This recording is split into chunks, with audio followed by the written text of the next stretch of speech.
football is back. Tonight, Jackson State brings a tough defensive line to put pressure on TCU's high-octane offense.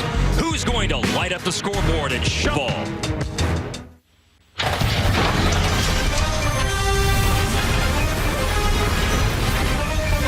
Under the lights. Let's kick it off and find out on Fox College Football. Fox College Football is brought to you by Coyote Tractor. There she is, Fort Worth, Texas, the gateway to the Southwest, and a few miles away from the courthouse downtown is Amon G. Carter Stadium. From the SWAC, Jackson State is coming here for the first time. Their opponent is the TCU Horned Frogs. It's a big season they hope here in Fort Worth as they try to bounce back from going 6-7 in 2016. With Brian Baldinger, I'm Mark Followell. Great to have you with us for Fox College Football. Another season of covering the Big 12. Yep. We're looking forward to it, Brian, and looking forward to being here tonight for TCU and Jackson State. Kenny Hill this week, Brian, he was nostalgic, saying, hey, this is my first game of the season, and it's a chance for this fifth-year senior to really start it off in style. You said it, Mark. Fifth-year senior, this is it. And much is expected from Kenny this year. He led the Big 12 in interceptions, that dubious category with 13 a year ago. He's got to cut down the mistakes. But everybody says he's more confident. He's a different player. And we're going to see that tonight because he's playing behind a veteran offensive line and weapons all over the place. But he's got to be the leader. And if TCU is going to make a run this year, he's got to be at the helm. And for Jackson State, they're led by a senior here, Keontre Anderson. He led all of football last year in college with tackles for loss with 25.5. Special kid. He's a senior. They think the strength of this Jackson State Tiger team is the defensive front. He's got to be the leader of that front. I'm anxious to watch him tonight against a good offensive line at TCU. Let's see that Jackson State defensive line. It's the opening of the college football season. Labor Day weekend finds us in Fort Worth, Texas. TCU and Jackson State kick off right after this on Fox College Football.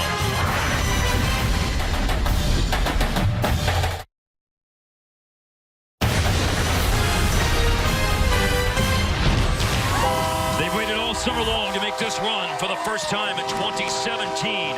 These two teams take the field. The home team, the TCU Horned Frogs, try to make it 16 straight home opening wins.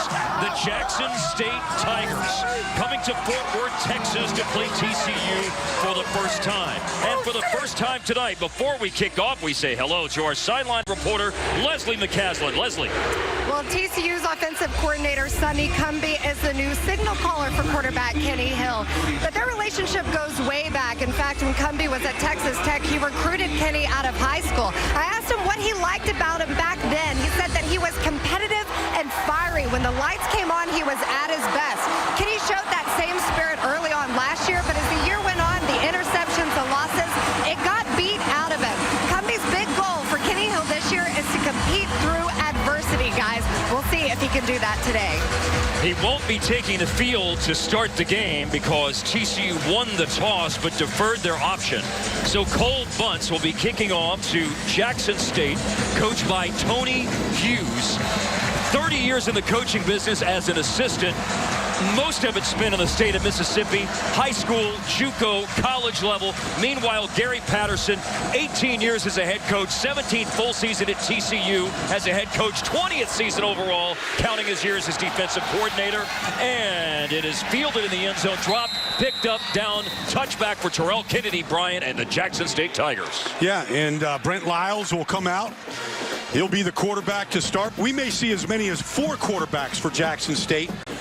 They said they may play 14 offensive linemen, 12 defensive linemen. Not going to be afraid to play the players tonight. Jackson State, second year for Tony Hughes, 3-8 a year ago. Looking to improve upon that. They said the most important thing tonight is to tackle well defensively. There's Brent Lyles coming out, the redshirt sophomore. Started 8 games a year ago. Comes from Indianapolis, great high school, Pike High School, that has produced NBA players Courtney Lee and Jeff Teague. The Jackson State offense, with Javon Floyd in motion, their first play from the 25-yard line. And Terrell Kennedy, who was back deep to receive the kick in the end zone, will run on the first play of the game. And Jackson State picks up a little over 8 yards on their first carry. Good job right over the right side of Brandon McCoy, who returns at that right tackle spot from a year ago. They're massive up front. They average about 335 pounds across the line. A couple veterans coming back from a year ago, and Tony Hughes' strength, he said, was he wanted to build a bigger, deeper offensive line. It's a good first snap. Last year, Terrell Kennedy ran it one time for 1 yard. He opens up 2017, the sophomore from Mobile, Alabama, with a carry for 9, and then a carry on the second play of the game, and blasted by Nick Orr, delivering the big, big hit. It is enough, though, for a first down, but my goodness, he had to pay a price for it. Well, Nick Orr is the all-Big 12 safety coming back, and they play 5 defensive backs in Gary Patterson's scheme. 4 defensive linemen, 2 linebackers, and 5 defensive back. And Nick Orr is the safety. And he could be all over the field taking signals from that man, Gary Patterson. 4 picks last year, 3rd in the team in tackles. Nick Orr with 86, his first of 2017, tattooed Terrell Kennedy. Now it's a 1st and 10 for the 36. Up top, Brent Lyles, high pass, incomplete. Well, that was Markel Simmons who made the hit. He's replacing Nico Small today, who is going to play, just not going to start. And that ball floated away from the quarterback, Brent Lyles. Here's the hit. Good timing right there. Totally legal. Led with the hands. I sat in Gary Patterson's test room last night, visual test. I learned more football in an hour and a half listening to Gary Patterson talk than I thought I've learned in 30 years. Doesn't sound like you got a very good grade on the test last night. It was tough. Low snap, and it's picked up not by Lyles, but by running back Jordan Johnson, and look what he makes out of that, running for a first down up to the 47. Jackson State has had problems with their centers. This is their 3rd center right now, Vincent Sampson. A couple injuries this year. The ball is low to Lyles, but good heads-up play by Jordan Johnson. Kind of threw off TCU's timing on their defense, the fumble behind the line. The sophomore Jordan Johnson from Terry, Mississippi, ran for 477 last year. And a big heave here by Lyles. And down the left sideline, Floyd with the grab. A deep pass, and Jackson State has moved it into the red zone on the long pass play. And it started with great pass protection. Brent Lyles had all kinds of time to be able to set his feet and make this throw. I mean, watch it up front here. He has a chance to pump right, come back left, and lay that ball up to Floyd, beating Julius Lewis. Nice catch by Floyd, really concentrating all the way through, and he possessed that all the way to the ground. It started with the protection. Javon Floyd, leading returning receiver for Jackson State with 28 catches last year. That's his first of 2017. The running play for Jordan Johnson. This is a 1st and 10 for Jackson State at the 16 of TCU. Doesn't gain a whole lot, down to the 14. All of the runs so far have been right up the middle, right at TCU, where Gary Patterson told us just yesterday they wanted to get bigger and stronger and deeper at the defensive tackle position. They thought they were worn down at the end of the year, even in the Liberty Bowl loss to Georgia. They thought that in the second half of that game, they were really worn down by Nick Chubb and the backs of Georgia. Last 4 games of the season last year, TCU allowed 277 rushing yards on average. Their rushing yards allowed last year, the most of the Gary Patterson era for the season, 188 a game. Snap back to Lyles, eludes pressure, throws on the run, and completes the pass on the near sideline. No, incomplete. He caught it. He did catch it. Nicely done by Carl Ollie, who suffered a broken hand in the opener last year against UNLV. He makes it 1st and goal at the 5. Well, let's watch Ollie here. Go up. You see that left foot got, oh, that's a nice call by the official. The left toe tapped right inside the line. And that's their best corner, Anthony Tejada there on the play. But not before Ollie comes down with the first down catch. 1st and goal here for the Tigers. The Tigers at the 5. Kennedy a block for his quarterback Lyles and throws it out of the end zone. Trying to go to tight end from the Metroplex area, freshman Kylan Ritchie from Cedar Hill.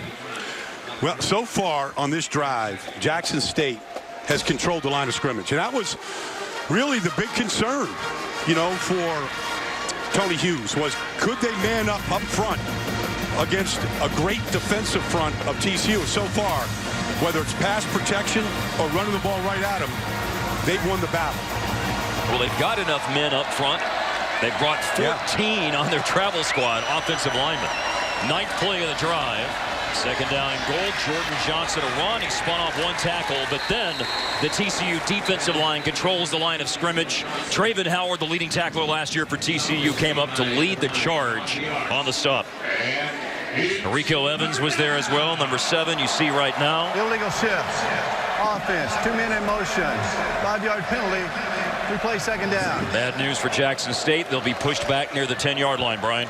How about Tony Hughes there, 2nd year at Jackson State? He told us. Please reset the game clock to 11:17. He said, I just don't want to look sloppy out here tonight. It's a big stadium. It's a big audience. It's the Big 12. But we're good football players. Let's come out there and show them that we're good players and well coached. That's the first penalty for them tonight. They've moved from the 25. They made it to the TCU 5. That first penalty that Brian referred to has backed them up to the 10. 2nd down and goal. Juggling, and Jordan Johnson out of the backfield brings it down. Doesn't gain a lot, but still excellent concentration to pull it in near the 7-yard line. Well, it wasn't accurately thrown by Lyles, but it's some catch here on the outside by Johnson. One-handed with the right. Little tap. Knows he's going to get blasted. Both feet in and control the ball. Put that one on his highlight reel to start the season. Taking a lot of time here to get this play in. They look a little bit unsure about the personnel grouping and then the play. They may have to call a timeout. Play clock is at 3 seconds, and they do call a timeout. Timeout. Jackson State. First charge timeout of the half. With 10:25 left in the first quarter, an excellent opening drive for Tony Hughes and the Jackson State Tigers. They want to make sure they properly take advantage of it, and so they call a timeout on 3rd down and goal at the 7. The reason they're down there, that 37-yard bomb to Javon Floyd. Stay tuned for the 3rd and goal next. Fox College football in Fort Worth, Texas at Amon G. Carter Stadium. Jackson State, the Tigers from the SWAC, have driven from their own 25 to the TCU 7. 3rd and goal. Brent Lyles at quarterback. They just took a timeout. Jordan Johnson at running back. Faked to Johnson. Rolling left. Anthony Tejada comes in and punches the ball away. Still loose. Picked up by Johnson. He will throw it on the move. And because of all of that, it may end up being an incomplete pass. And so they don't lose a huge chunk of yardage if that is the call, Brian. Well, that's what they're meeting at right now at the 25-yard line to see if that's the ruling, because it touched other players in between before Brent Lyles threw it. So it may have, because it was touched, it may get ruled the point where it's going to be a tough ruling. Gary Patterson wants it all the way back like it's a sack. Eddie Shelton is the referee. Well, they're going to say intentional grounding. Intentional grounding. Number 12 of the offense. The ball did not reach the line of scrimmage. There was no receiver in the area. Lost it down. 4th down. Brian, it's gone from 3rd and goal at the 7.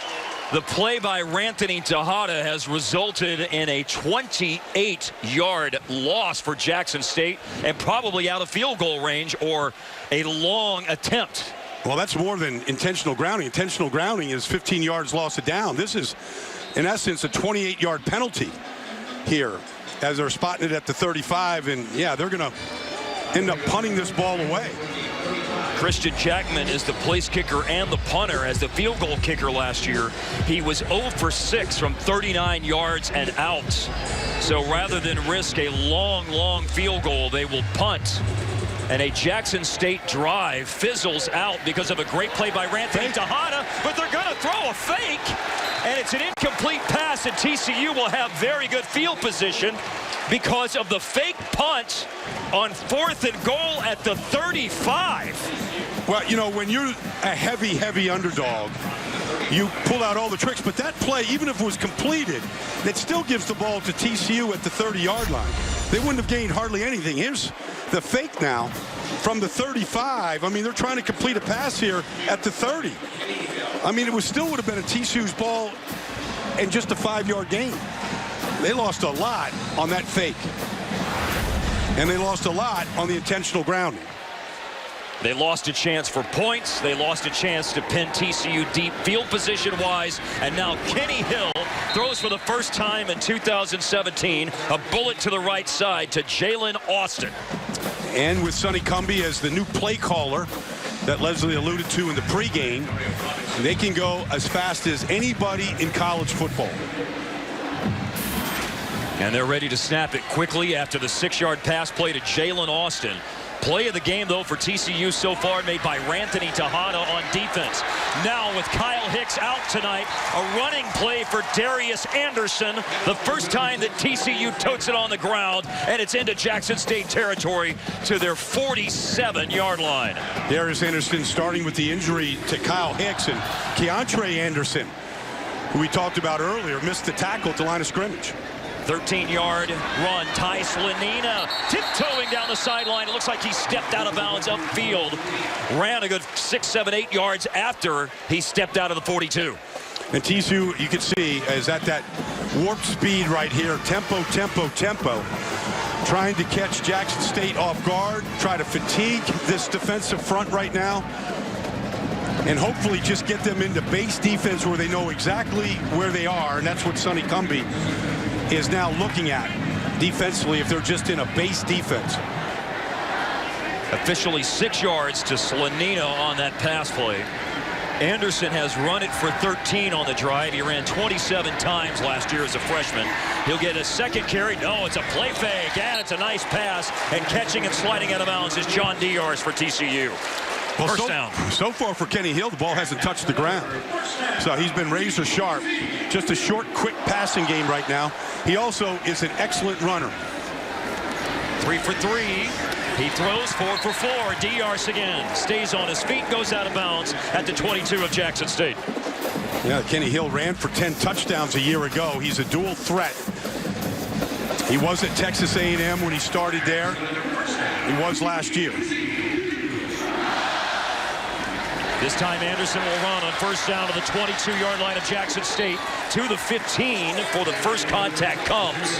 And then forced down around the 13 by Big Charles Anderson from Hattiesburg, Mississippi, 285-pound defensive lineman. We mentioned that Kyle Hicks not starting tonight. They want to get him ready for Arkansas next week.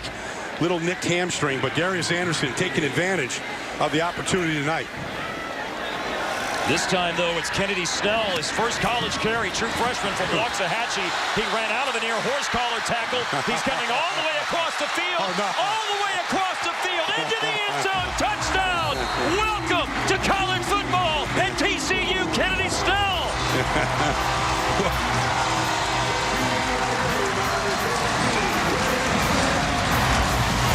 I think they're just a little excited about the flash and dash of Kennedy Snell. It's just a fly sweep here. They completely shut him down. They missed a tackle on the outside. Now reverses his field. He was at Waxahachie High School just a year ago doing many of the same things.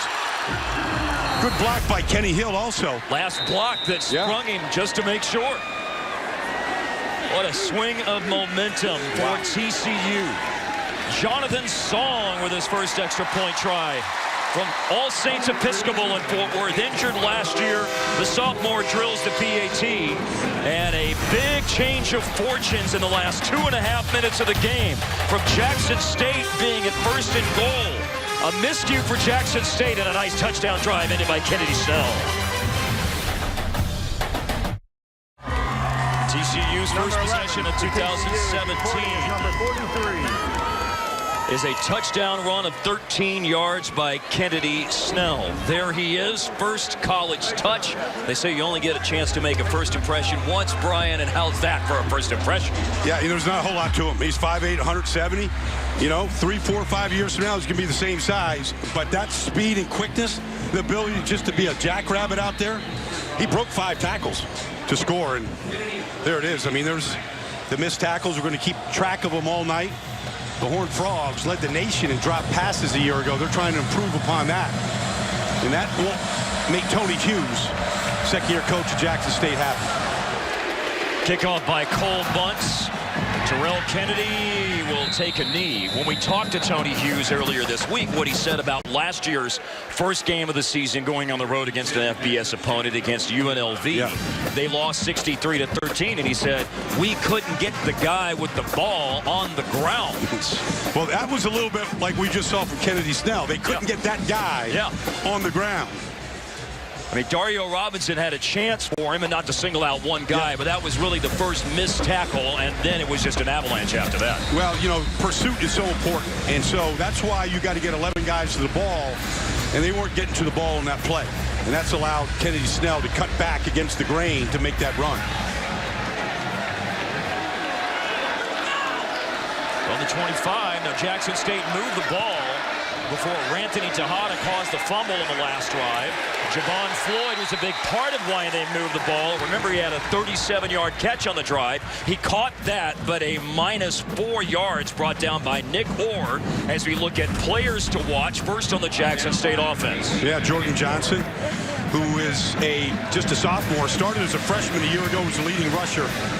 He returns, and for TCU, they're led by that man right there, Traven Howard, who is coming off a 130 tackle season, led the Big 12. And 105 tackles the year before that. The aforementioned Johnson back to the original line of scrimmage, the 25. Rico Evans from Hillcrest High School in Dallas with the tackle at linebacker, and 3rd and 10 awaits Jackson State. I said I was in the video test with Gary Patterson, his team, last night. He was going through the defense, every possible formation. He had film going back to Mississippi State with Tony Hughes. He was watching UNLV game from a year ago, Grambling. There were plays from cut-ups from every single game this team has played, preparing them for situations 3rd and 10, just like this. Tony Hughes, was a 7-year assistant at Mississippi State under Dan Mullen before coming to Jackson State. Pressure and a sack. Ridwan Isahaku, starting at safety, brings down Lyles. 3 and out for Jackson State on their second drive, and TCU's first sack. But they've already had pressure from a DB that's caused one big play in this game, Brian. Well, Isahaku was on the blitz, and he bounced off Brandon McCoy, the right tackle, and fell back in. And Coach Patterson told us yesterday he thought that Isahaku was the most improved player on the team. Number 39. He's that third safety. When they play that 4-2-5 look, there's 3 safeties and 2 corners. He's the third safety. TCU's going to take a timeout before Jackson State's punt. Tony Hughes bringing the Tigers to Fort Worth. Had a good first drive, but 3 and out on this one. They'll punt after this.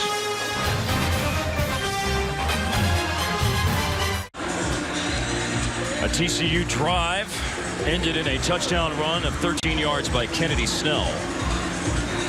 They forced Jackson State to punt. Their first punt attempt was a fake punt that was an incomplete pass. Now Desmond White presumably will get a touch off this kick from Christian Jackman, a junior from Miami.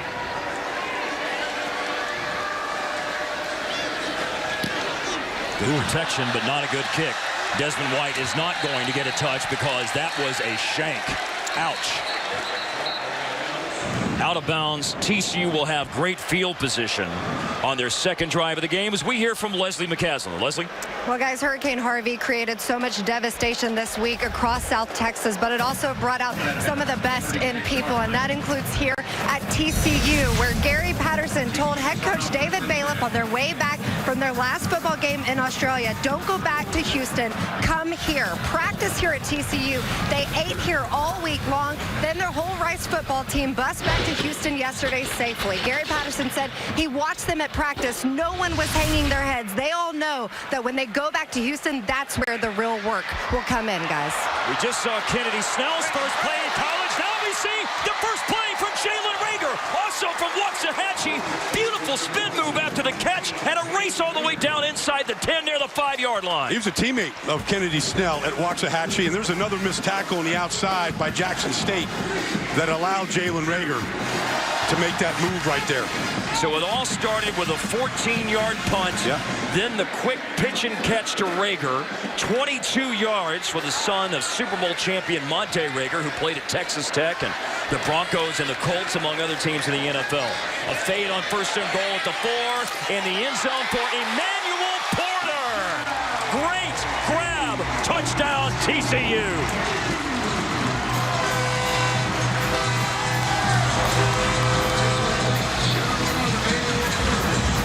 Well, Ryan Thayer was in man coverage on Emmanuel Porter. He never looked for the ball because he's not coached to look for the ball. He's coached to look at the man and try to strip him, and he just had no feel for it. Once Emmanuel Porter got his hands on it, he wasn't giving it up to Thayer. Great concentration by Porter. Kenny Hill tosses his first.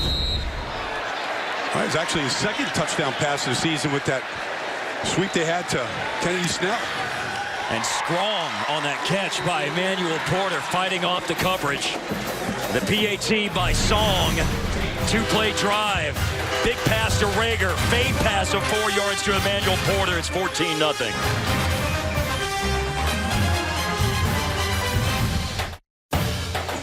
Fox College Football is brought to you by Ford. Visit your best in Texas Ford dealer today and see why Ford is America's best-selling brand. By Coyote Tractor. Find a dealer at coyotetractor.com. And by Schlotzsky's. Schlotzsky's oven-toasted and bold flavor sandwiches. Go with your guts.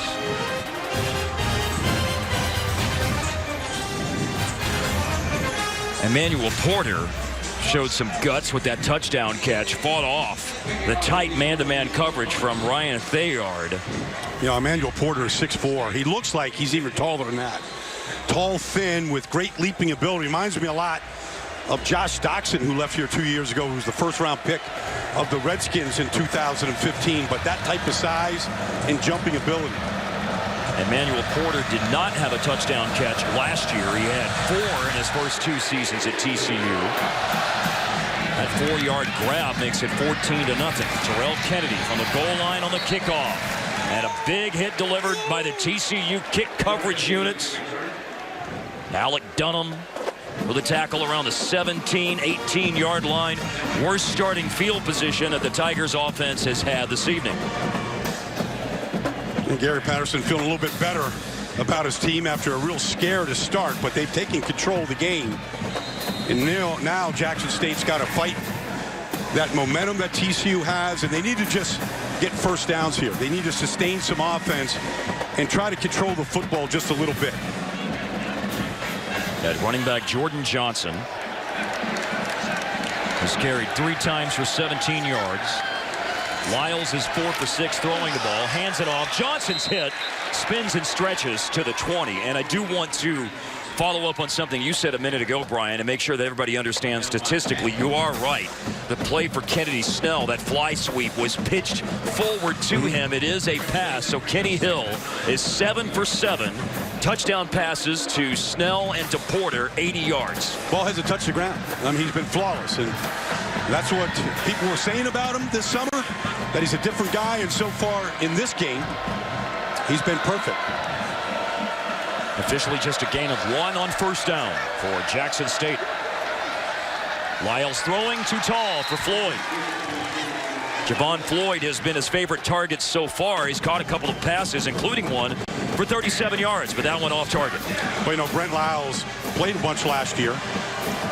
Returns with some experience, but he was a 47 completion percentage quarterback a year ago. And right now, that ball, whether it's just he's got too much of excitement here on the road, he's got to calm himself down because the ball is sailing on him. He hasn't been accurate on almost any of the throws so far.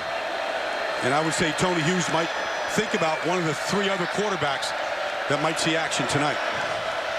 Gerard Hayes would seem to be the first choice, the transfer from New Mexico Military Institute. This is a swing pass, and it's a chance for Jordan Johnson to get into the open field, ran into space, and is able to convert on 3rd down and long. Markel Simmons, the tackle, at the 29. Well, this was just a flare screen to the outside, and they got excellent blocking from the 3 wide receivers of Jackson State. It was almost like a sweep to the outside. Good lead blocking, allowing him to get the first down. 10-yard pass play. Good work by Lyles and Jordan Johnson. Now Lyles faked the handoff. Boy, he left it in the stomach of Johnson a long time before he pulled it out of there and loses two. That's the whole defensive line, led by Ty Summers and L.J. Collier. You got the backup in there, Corey Bentley, right now. Joseph Brodnock's second-team defensive line getting snaps on this drive. When they rotate all four guys together. Leslie was talking about TCU hosting Rice a moment ago. You may have caught a glimpse on one of the back of those TCU helmets. They do have that State of Texas sticker with Houston Strong embedded inside the logo, inside the sticker. This is going to be a reverse, and then a pitch back to the quarterback. Shoemake threw it back to the quarterback, Lyles, and then Lyles throws it in the direction of Romello Shoemake. Pressure provided by Corey Bethley, the freshman from Katy. And there's Corey Bethley, and he's from the Houston area, from Katy, and you see that Houston Strong Texas sticker right on the back on the right side of his helmet. Well, Katy was one of those areas that was affected, just like all of those towns that surround the fourth largest metropolis and the worst natural disaster in the United States. And what we're seeing is just tremendous teamwork coming together to try to help all of those people that need it, so many of them right now. How about J.J. Watt and the money that he's raising through his foundation? Number just keeps on climbing. Last I saw was at $14 million. Lyles backpedaling, throwing an underneath pass, and black and purple swarm Terrell Kennedy. I mean, nowhere to go. We could rattle off a lot of names, but that's Joseph Brodnax Jr. from Bryan Adams High School in Dallas. You see coming off the field, who is in on the stop. That was a great job by the second defensive line. Really controlling the line of scrimmage that time, getting pressure on Brent Lyles, not allowing him time. Even on the trick play, the double reverse throwback, they never stopped penetrating. 43. For a violation of university policy, Cavante Turpin did not start the game and missed the first two series, but now the electric TCU return man is back. Kristen Jackman does not punt it toward him. I think Tony Hughes will be okay with the shank and the short punt. Turpin doesn't get a touch. TCU has the ball. 2:38 left in the first quarter. Now, you can help the people affected by Hurricane Harvey by visiting redcross.org or texting the word Harvey to 90999. By doing that, you make a $10 donation, and your donation enables the Red Cross to prepare for, respond to, and help people recover from this disaster. That is just one of the myriad of efforts being organized by people across the sports world, across the state of Texas. Every helping hand is pitching in to do all they can for the folks of South Texas to start the long road to recovery. Darius Anderson running. Darius Anderson running out of the tackle and then stood up by about 5 or 6 white and navy blue clad Jackson State defenders. Gain of 8 for Anderson. That Darius Anderson was recruited, offered scholarships by Texas, Alabama, Texas A&M. I mean, he was really highly sought after. TCU's lucky to have him here, and he's off to a great start. Had a 70-yard touchdown run last year against Texas. That was an 8-yard run. Another run for Anderson. He's inside the Jackson State 40. Converts the first down with 2 minutes to go in the first quarter. TCU at the JSU 39. Right now, JSU's starting defensive line is out there, and they're getting pushed around just a little bit. Deion Pope, Keontre Anderson, Malik Hamner up front right now. They need to make a play up front.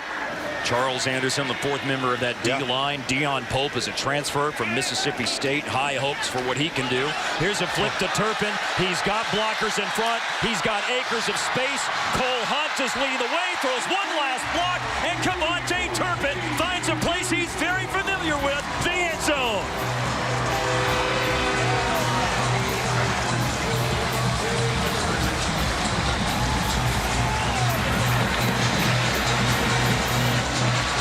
He defines electric. Plug him in, turn him on, let him go. Yeah. Juice. I mean, that's what he is. And not a big guy, but he is a flash. And he knows it, and they need him. He was injured for 5 games last year, and the team just wasn't the same without him.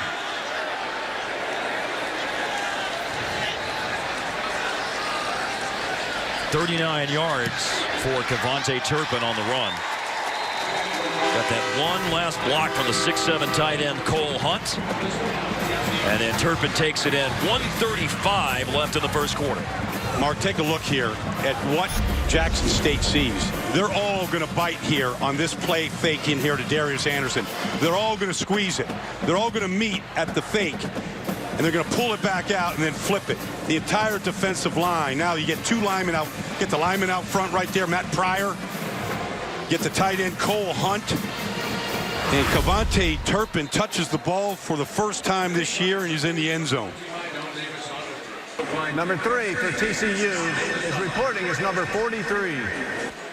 Cavante Turpin, even battling through injuries last year, Brian noted that when he played, he still averaged 123 all-purpose yards per game, compared to 129 as a freshman in 2015. So when he's healthy, he provides a dynamic attack option in the TCU offense. Yeah, and when you fake like that, you know, the great job inside with Kenny Hill and Darius Anderson to really sell it, convert everybody. It's just the old point guard thing. Draw as many people to that fake and that mesh as you can, and then flip it to Mr. Electric.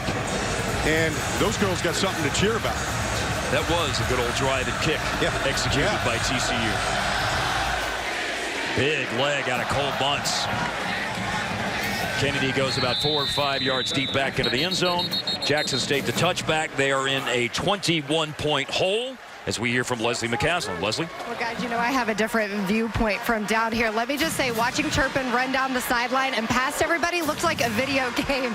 That guy has wheels. He came all the way past everybody for Jackson State on their defense, ran through the end zone, and then was back on the TCU sideline before his offensive lineman even really had a chance to get up and jog back over. So pretty impressive speed from Turpin, who had missed 5 games with injuries last year. Now he's healthy, and we'll be able to see what he can do. Well, you look at all of his big plays, Brian. 2 punt returns for touchdowns, 7 kickoff returns of 40-plus yards. Yeah, he can play tennis by himself. You know, he has that type of quickness. Here's Lyles handing the ball off on 1st and 10 from the 25. And a running play for Jordan Johnson, maybe back to the line of scrimmage. It's like the old story about the guy that said he was so fast that he could turn off the lights and he'd be under the shoes before it was dark. Before the room got dark. I think Jordan Johnson here. Cool Papa Bell, thank you very much. Jordan Johnson's helmet just came off, so he's got to leave the field.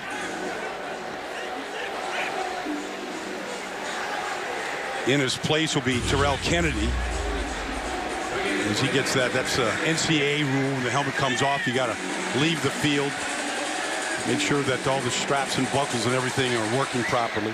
They won't let you run after the play like Jason Witten did against the Eagles a few years ago. When his helmet came off. And just ran kept on trucking. Kept on trucking. No gain on that play, by the way, for Johnson. Terrell Kennedy, as Brian said, is in at running back. Late first quarter, 2nd and 10. Jackson State running the ball from their own 25. And they'll gain 2. Transfer Ben Banagou from Louisiana Monroe with that tackle. Yeah, he started 13 games at Louisiana Monroe. Had to sit out last year, but they're excited about having him here. He has the size that Gary Patterson really covets that position. Long and really athletic. 5 sacks 2 years ago for the Warhawks of Louisiana Monroe before transferring to Fort Worth. 14.5 tackles for loss. That wasn't a tackle for loss, but it was certainly a tackle for a short gain, only 2. Just 9 rushing yards for Jackson State. But they're going to throw it here on 3rd and 8. If they get a chance to throw, they won't. Lyles is pressured, stumbles coming out of the pocket, and any chance that he had to run for the first down ends because of that stumble. Well, it's just a 4-man rush. There's no blitzing right now, and Gary Patterson, he's really wants to save everything for Arkansas next week. They travel there next week, 2:30 in the afternoon. It's the end of the first quarter. We'll try to avenge the loss from a year ago to the Razorbacks. Well, he still has something that the Razorbacks will be taking note of with the play of Snell and Turpin and what they've done so far here in the first quarter. And Ranthony Tejada, big play on defense too. End of the first quarter, TCU at home, leading Jackson State 21-0 on Fox College Football.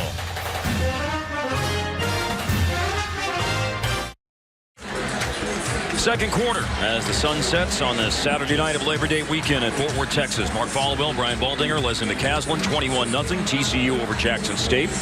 Your Coyote Tractor game summary shows that TCU is 72 rushing yards, 80 passing yards, outgaining Jackson State almost 13 yards per play compared to 2 yards per play. And that tells you a lot of the story behind the 21-0 lead. And the special teams have not been good for Jackson State. The punts have been bad, and he's been instructed not to kick this ball to Cavante Turpin. So we'll see where he sends it to keep it away from the man that we just saw how dangerous he can be. Earlier, Jackman had a 14-yard punt. Now, got good leg into this one. Turpin backpedaling, caught it at the 30, made a move. He's got space. There's good pursuit by Jackson State, and they do bring him down. Those legs, what are those legs made out of? Like some kind of Super Bowl rubber or something. He knew he was close. Watch him at the end of this run. He's going to get a good block over here. Gets a double team, and now he gets to the edge. And he makes one man miss here, and then watch this. That's the old Jake break. Wow. Change directions on that.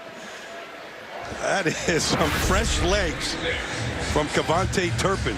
He's going to go tell everybody just how close he was to breaking it on that sideline. Tyler Rogers kept him from breaking into the Jackson State special teams. And TCU will start from their 46. Sean Nixon, who missed all of 2016 with the knee injury, is into the game at running back. Nixon noted more for his pass catching in 2015 when he had 501 yards receiving and 47 catches. But Nixon in that backfield is depleted a little bit due to injury with Kyle Hicks out. Darius Anderson ran in the first quarter. Nixon no gain to start the second quarter. Haven't seen Shewo Olanolua yet from Humboldt. Sophomore who had 15 carries as a freshman. Nixon running on 2nd and 10. Surges to midfield and into Jackson State territory. Kennedy Snell has also been a gain of 5. Here early in the second, Tyler Rogers, who had the Snell option back there, remember his role in the first touchdown. Nick there against Nixon. TCU just shuttled 2 new players onto the field. White just came on, and Darius Anderson. Right now, Jackson State just trying to get lined up. They've been assaulted here. They don't know what hit them in the last 10 minutes. He's got to go play football. Anderson went into the backfield, and White is the slot receiver on the left side for TCU. Yeah, here's White. He's got some speed of his own right down the road from DeSoto, Texas. Just a football powerhouse here. 3rd and 5. Hill a chance to run. Hill cuts towards the sideline, has the first down, absorbs a couple of hits, and tumbles to the 41. Now, he's a talented runner. It's a true dual threat. Good hit that time by Brandon Maiden. Putting the hit here on Kenny Hill. Good job of spinning, though. I mean, he's not going down easy. Free safety Brandon Maiden is from Clarksdale, Mississippi, a senior. So many small towns of Mississippi producing so many great players. Maiden delivered the hit. Hill scrambled for 8. Now gives it to Darius Anderson. It was great penetration into the backfield. That was Pope. Eric Bowie had the tackle, but it was messed up by Deion Pope, Brian. Yeah, Deion Pope, transfer out of Mississippi State. We're not getting a chance to see it, but now a quick pass by Hill, left side and caught. Darius Anderson was lined up out as a receiver and then brought down by Bowie. Here's the play before. You'll see Pope right here. He's going to be right in the backfield. There he is, Darius Anderson. He gave him a leg and they took it away from him. Pope made a nice inside move against Matt Pryor, the right guard from Long Beach, California, senior for TCU. That quick pass play to Darius Anderson went for 5 yards. Kennedy Snell late, but getting onto the field in a 5-receiver set for the Horned Frogs. Yeah, empty backfield here. 3-by-2 set. 3 receivers to the right, 2 to the left. 3rd and 5. A lot of time. Hill throws on the move, and low and incomplete, and a ball hits the ground for the first time for TCU as he can't link up with Kennedy Snell, and after 9 passes, an incompletion for the first time for Kenny Hill. And as soon as he threw that incompletion, Gary Patterson said, stay on the field, we're going for it. And so he wants to stay aggressive here, keep the offense in rhythm.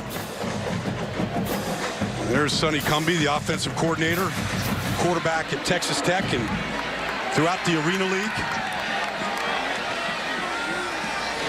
Was a coach and then made himself the quarterback, he was telling us yesterday when he was playing in an Arena League team in San Angelo. Hill claps for the snap. Forced down to the pocket. Throwing on 4th down, low and incomplete again. 8 straight completions, now 2 in a row missed, and a turnover on downs, Brian. Yeah, but that time with just a 4-man rush, they got a little pressure on Kenny Hill. Kind of made him throw off balance. Couldn't complete it to Des White.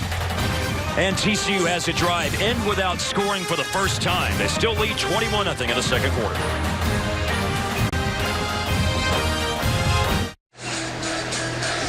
TCU leads Jackson State. Second season for Tony Hughes to coach the Tigers. And what he wants to do, Brian, is capitalize on the talent base in Mississippi to restore the greatness of Jackson State. Here's a list of Hall of Famers from the state of Mississippi. Jackie Slater, Walter Payton, Lem Barney are all Jackson State Tiger alums. Yeah, Jerry Rice from Crawford, and of course Brett Favre from Kill, Mississippi. Just great talent in some of those backwood areas of that town, that state. Now this is a running play for Jordan Johnson, but keep in mind that the player who handed the ball off to him is the new quarterback. Brent Lyles has been playing at QB, but Jared Hayes from Central Louisiana transferred from Southern University and New Mexico Military Institute in Roswell. And truly a dual threat quarterback, and TCU's got a scout report on him. They've watched him play at Southern, and they know that he can take off with it and be a really good athlete with the ball in his hands. 2nd down and 9 for the 37. Throwing, Jordan Johnson, pass behind him and then pushed out of bounds immediately. Well done by Montrell Wilson for TCU.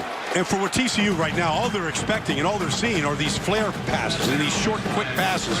And they're just sitting on them right now. And they're just tackling well in the open space. I thought that Jackson State in that opening drive, they protected the quarterback really well. It seems like they've gotten away from trusting their protection to allow some of these routes to get a little bit further down the field. A lot of underneath passes. As a team, they are 6 of 11 throwing the ball. That includes the incompletion by the punter, Jackman, on the fake punt. Watch that man there, Ty Summers, coming off the edge. And that 6 of 11 has only netted 37 yards, and this one is way upstairs by Hayes. Yeah. He doesn't like something. He took the helmet off, and he's not happy about anything. That ball just sailed right out of his hands. I don't know if it was just nerves or if the ball was slippery in this humidity here in Fort Worth. Number 4 for TCU is reported as number 43. There's Des White. Oh, in time permits later, though, I want to talk more about those NFL Pro Football Hall of Famers in Mississippi, and specifically the Jackson State alums. Yeah, Robert Brazil just got nominated for the Hall of Fame. Seniors Committee choice. Seniors Committee, yeah. Along with Jerry Kramer. Yep. Could be a 4th Hall of Famer from Jackson State. Wow, look at that punt. Dr. Doom gets in. This is a great punt. Des White over his head. It bounces. He thought about picking it up. The Christian Jackman's punt is killed at the 10.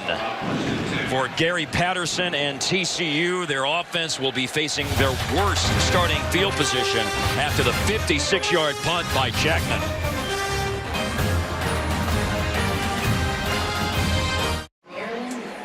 We have a 21-0 game in Fort Worth. TCU leading Jackson State. Let's find out more about what's happening on this Labor Day weekend with Greg Wolf in Los Angeles with a Fox College football game break. All right, guys, thanks. Let's go to the Coliseum. Number 4 USC in Western Michigan. The Broncos just not going away until finally Stephen Carr, 52-yard score.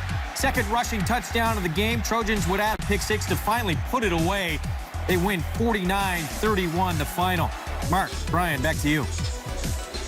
Kenny Hill, the TCU offense coming back out on the field. Good punt by Christian Jackman. It took a long roll. And the 8-yard line is where it is going to be killed. Best punt of the night for Jackman. Worst starting field position for TCU. Jackson State's had the ball a lot, but TCU has been a quick strike offense. 4 drives, 6 minutes, 43 seconds, 3 touchdowns. Nothing doing, though, on this pass out of the flat to Ty Slanina. Darian Wansley, one of the 3 starting linebackers for Jackson State, throws him down after a pickup of 2. Well, it was a good play by Darian that time, defeating the block in front of him and then making a sure tackle. And there hasn't been a lot of sure tackles here for the Tigers in this first half. Patrick Morris, the snap back to Kenny Hill. Running play, Darius Anderson. Perhaps being conservative in the shadow of their own goalpost. A 2-yard pass, a 3-yard run, but still a manageable situation coming up. Yeah, you know, for Jackson State, they in the last drive, they were able to get TCU off the field, stop them. And here they forced a 3rd down and long right now and see if they can get some kind of pass rush. And defensively, if you can get a stop here, you can start to feel like we can compete with the Horned Frogs here. But they need to be able to stop them, try to get this ball to be punted. Shewo Alana-Lewis in the backfield. He's going out of the pattern. Hill throws it. Short. And it is short. It's caught by Ty Slanina, who's gone over 80 receptions in his TCU career tonight with a couple of catches. However, that one is, as Brian said, about 2 yards, yard and a half short of the first down. And really what they did on that series, Mark, is they tackled. They did exactly what Tony Hughes said they have to do. They made 3 sure tackles right at the point. And that tackle right there, as crisp as it was, saved the first down by Slanina. I mean, he pointed out when we talked to him this week, if they throw a bubble screen, and that was the first play of the drive, tackle the guy. Yeah, that's what they did. It's a difference. Adam Nunez with a punt. And Javon Floyd runs up to field it. He's got it at the 47-yard line on their end of the field. Tony Hughes liking what he's seeing as Jackson State tries to establish some momentum.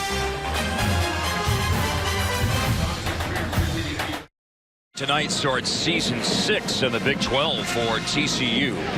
The Horned Frogs are hosting the Jackson State Tigers and leading 21-0. Tony Hughes, his offense gained 40 yards on the first drive, just 2 yards on the last 4 drives, as we get a report now from Leslie McCaslin. Well, Jackson State has 42 new players this year, and Tony Hughes told us none of them have played in a situation like this, in a stadium like this on national television. And he said, you know, I'm worried that they'll have that deer in the headlights look. I can tell you guys so far, they absolutely do not. Now, they do look a little tired, especially on defense, as fast as that TCU offense goes. They look a little gassed early on, but they've done a lot of subbing, and that's why they brought a lot of guys, 10 defensive linemen, 14 offensive linemen. They're subbing them in and out and trying to keep them fresh. And so far, guys, it's working because they're getting better as the game goes on. You know, they have had back-to-back good defensive series. They need the offense, though, to keep them off the field, to do something to give them a chance to re-energize themselves. And this offensive sequence, Brian, starts with a loss of 4 yards for Hayes. And Ben Banogu, who we've talked about here for TCU, was in on that sack.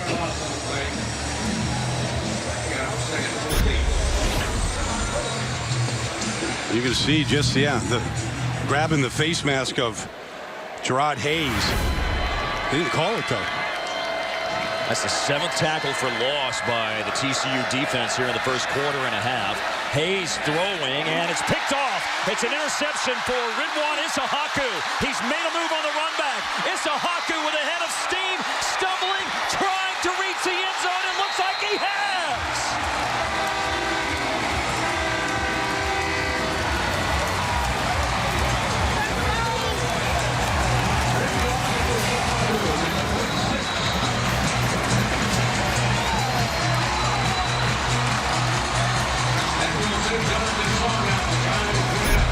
Issahaku here takes another bad throw from Hayes, and the race is on.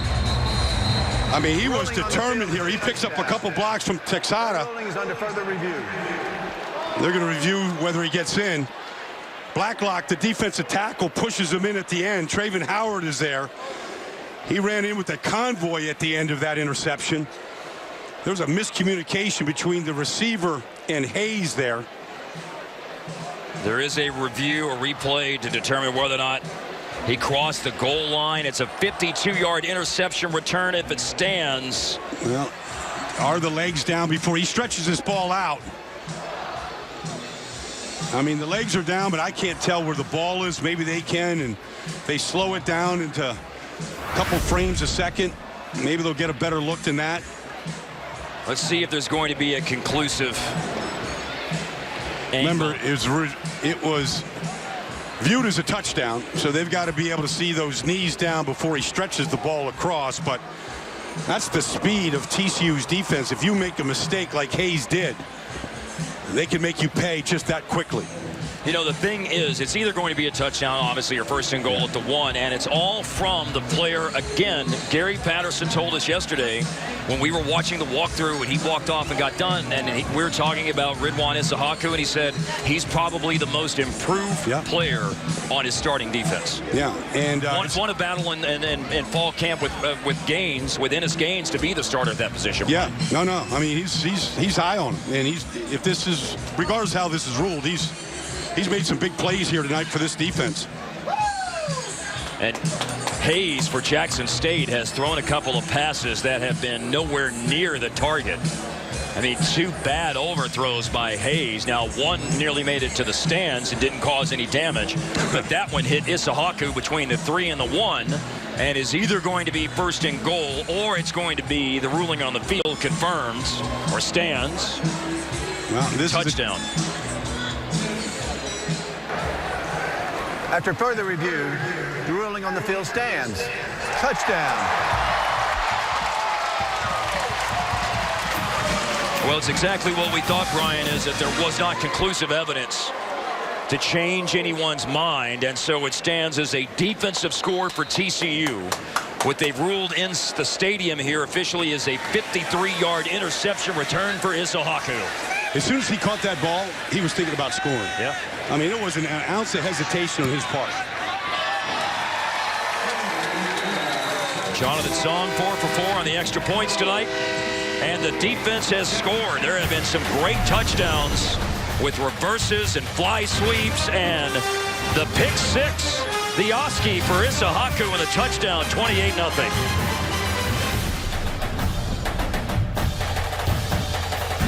Pick 6 for TCU. The interception thrown by Jared Hayes. It's 28-0. All right, what happened on this INT, Brian? Well, it's a 3-receiver route, and here's Benji Parrish here. He's just going to be running the corner route, but I think that Hayes thinks he's going to sit down like the other 2 receivers, and he doesn't. He's going to the corner, and there's just a complete miscommunication. He comes back over. He's talking to the offensive coordinator right there and pleading his case about what happened. And you got to go apologize to the offensive line and put him in that position. Kickoff at the goal line. And this is the first time that we've seen Mikel James in the running game, and the kickoff, that is. And he is having a hard time. Rough go of it for James, only able to return that out to the 12-yard line for Jackson State. Get ready to start your day with First Things First, weekday mornings on FS1 with host Chris Carter and Nick Wright as they kick off the day with the latest in sports. First Things First premieres Tuesday at 6:30 a.m. Eastern on FS1. There's our Hall of Famer there, Chris Carter. Jackson State's had their share. 3 in there right now. Jackie Slater, Walter Payton, Lem Barney, maybe Robert Brazil this year. You realize in the 1975 draft, Walter Payton was 4th and Robert Brazil was 6th. Wow. What a program they've had at Jackson State. Haven't had a winning season since 2013, trying to restore the glory days. Brent Lyles, by the way, is back in the game, and I think you can certainly understand that. It's been a rough couple of series for Hayes at quarterback, so Lyles is the signal caller on a 1-yard run on first down. Jackson State hasn't won the SWAC conference since 2007, so a 7-year drought. Now Hayes is on the sideline giving the signals to Lyles. And remember that Jordan Williams, who's had a little bit of experience in the past playing quarterback for Jackson State's a possibility. We might see true freshman Tavis Williams from Gulfport, Mississippi tonight. Right now we see Brent Lyles go to the turf because of the sack by L.J. Collier, the junior from Mundy. Yeah, L.J. Collier was coming off the edge playing that left end spot, and he beats Brandon McCoy. Here he's just coming around the outside, beats McCoy clean, and then closes. TCU hasn't shown any blitz whatsoever. It's been a straight four-man rush. And right now, if this becomes a pass rush game, TCU can start padding some stats, sack stats, quarterback hits, tackle for losses, all those kind of things. A year ago, the Frogs had 43 sacks, the best in the conference. They have 4 so far tonight. That sack was a loss of 5 yards. Jackson State's got it at the 9, and the play clock ran out.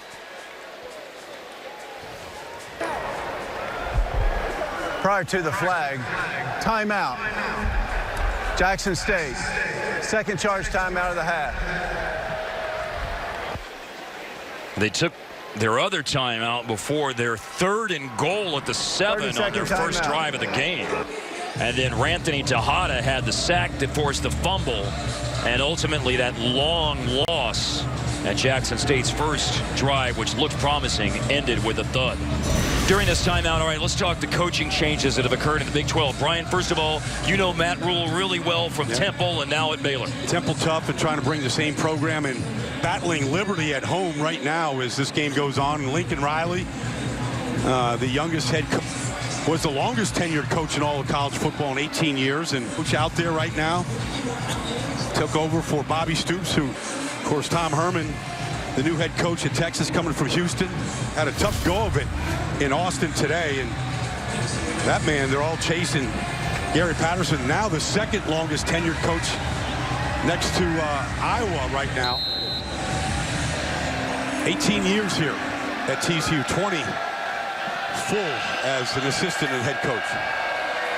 3rd down and long, and another sack. That's 5 sacks now, and you're right. There is going to be some numbers put up in that regard, it looks like, for TCU. Ty Summers with that sack, the junior from San Antonio Reagan High School. Well, this is just a quarterback draw, but here's Summers right here. He's not biting on any of it. He goes right across the face of Donnell Pastor. And, you know, sometimes you want to sell the idea that it's a pass and get the guys rushing upfield, but they were going right to Brent Lyles that time. Everybody getting in on the action. That is a loss of 8 yards in total on the drive. And taking the snap underneath his goalpost is Kristen Jackman. Backpedaling is Des White. White makes a move when he caught it. Now there's a marker down. This is going to be a great run back. The question is, will it stand? The run back still going on because of the moves made, the shake and bake by Des White. That was a lot of fun to watch it unfold. However, way back where White caught it, there is a penalty flag down.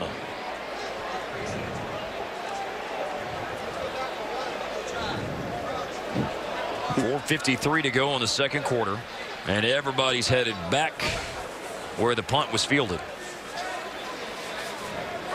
During the return, illegal block in the back. Return team number 4. 10-yard penalty, first down. Let's take a look at just where it is. Oh, here it is. Right there. Knocked his helmet off. Good call that time. No, that was Sammy Douglas, looked like 35, but they got it. Right now, let's check in with Greg Wolf in L.A. for a Fox College football game break. All right, thanks. First ever season opener between a #1 and #3 Alabama and Florida State. They've combined for 5 of the last 8 national titles. Here is Jalen Hurts airing it out. 53 yards to Calvin Ridley. The Tide lead at 10-7 second quarter. Mark, Brian, back to you. All right, Greg, it's 28-0 TCU with Kenny Hill forced out of the pocket on first down. This is starting at the 36. Oh, nicely done. Found Sean Nixon. Nixon's lined up in the backfield tonight at times, but they find him for a long pass play to the Jackson State 42. This is just Kenny Hill getting outside the pocket, though. Feeling the pressure that time and bouncing it out. 24 yards. Now Darius Anderson running. Oh, the tempo is in overdrive right now for the TCU offense. Very quick snap and a run of 7 yards for Anderson, and they're going to go quickly again. Anderson's got power. You can see the way he finishes these runs. Quick throw. Jalen Rager, the true freshman from Waxahachie, highly sought-after recruit, down at the 30. They've got some athletes here that can just stop and go now. I mean, we've seen Rager and Nixon, and I mean, you know, whether it's defensively, it's a Haku. Guys that, with the ball in their hand, are magical. Earlier, Rager had a 32-yard catch. Now they throw the ball to Sean Nixon, and there is Nixon bobbing and weaving and moving down to the 23. You know, the coach, Tony Hughes, said we got to tackle. But these guys are hard to tackle. They don't stand in one place very long. Slippery. Slippery when wet. 23-yard line, gain of 7 on the quick pass play to Nixon. And they waste no time snapping. Hill handing off to Anderson for 2 yards. Pretty good job that time by Deion Pope inside, getting some penetration and slowing that run down. Going to go short yardage package, tight ends coming out, and now Cole Hunt and Charlie Reed. Cole Hunt's brother, Joey Hunt, played here at center. Cole Hunt transferred from Rice, played for David Bailiff there. 3rd and 1 at the 21. And that double tight end set for TCU. They slow it down as they give it to Anderson, who bounces outside and has the first down. Knew right when to turn it up the field, Brian. Sliced up field, has it to the 15. That's the right adjective, too, because he was just patient, stretching the defense, and then it was just a knife shot. Just a slice through the line for the first down. Officially gaining 7. Again, Darius Anderson, who's shown quite a bit tonight, getting a lot of work with Kyle Hicks. Not playing tonight. Dinged up just a little bit. That's Deion Pope, 55. He's trying to get some oxygen in there. He's playing a hard game inside. They need him in there. They need his bulk and his quickness, but you see his helmet's getting chewed up pretty good up front there, right on that nose of that helmet, taking some shots inside. The last run for Anderson was his 10th carry, has him at 52 yards. Now a bullet thrown by Kenny Hill. Good play. Incomplete, yeah, very good play. Dario Robinson kept Jalen Rager, the freshman, from his first collegiate touchdown catch. Yeah, but that was really well played. He's going to ask to come out of the game right now, but that was well played by Dario. Real good play on the ball. Robinson from Amory, Mississippi, a senior. 3rd down and 8.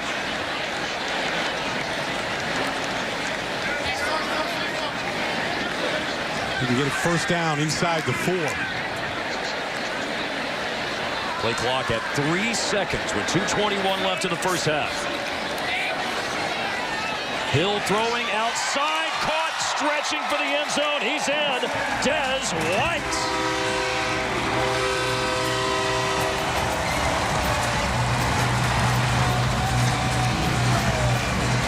What did Sonny Cumbie told us about that throw yesterday? Throw to a patch of grass.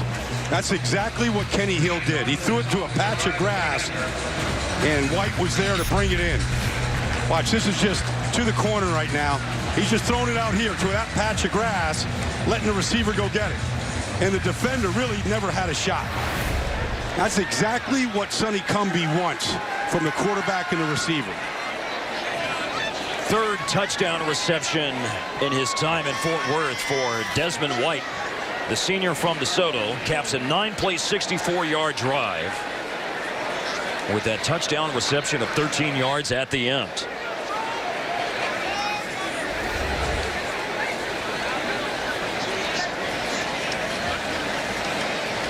Five different players have found the end zone tonight for TCU. 3 touchdown passes for Kenny Hill. Off to a good start here in his 5th year. Redshirt senior here at TCU. Kennedy Snell has one of those touchdown receptions. Emmanuel Porter has one. Des White has one. Devontae Turpin, a touchdown run, and the defensive touchdown by Ridwan Issahaku earlier in the second quarter. Right now, late in the second, 35-0 is the advantage for the Horned Frogs over the Jackson State Tigers.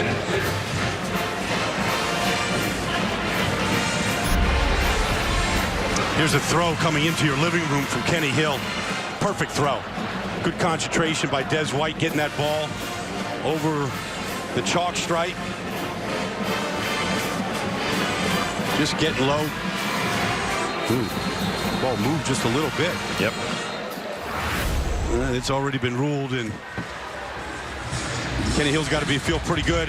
People are talking about just the different player he is this year, the confidence that he exudes, and so much turmoil transferring from Texas A&M, sitting out a year, getting the job off to a great start last year. Played well against Oklahoma and Arkansas early on. Had a lot of injuries and to the team and kind of struggled.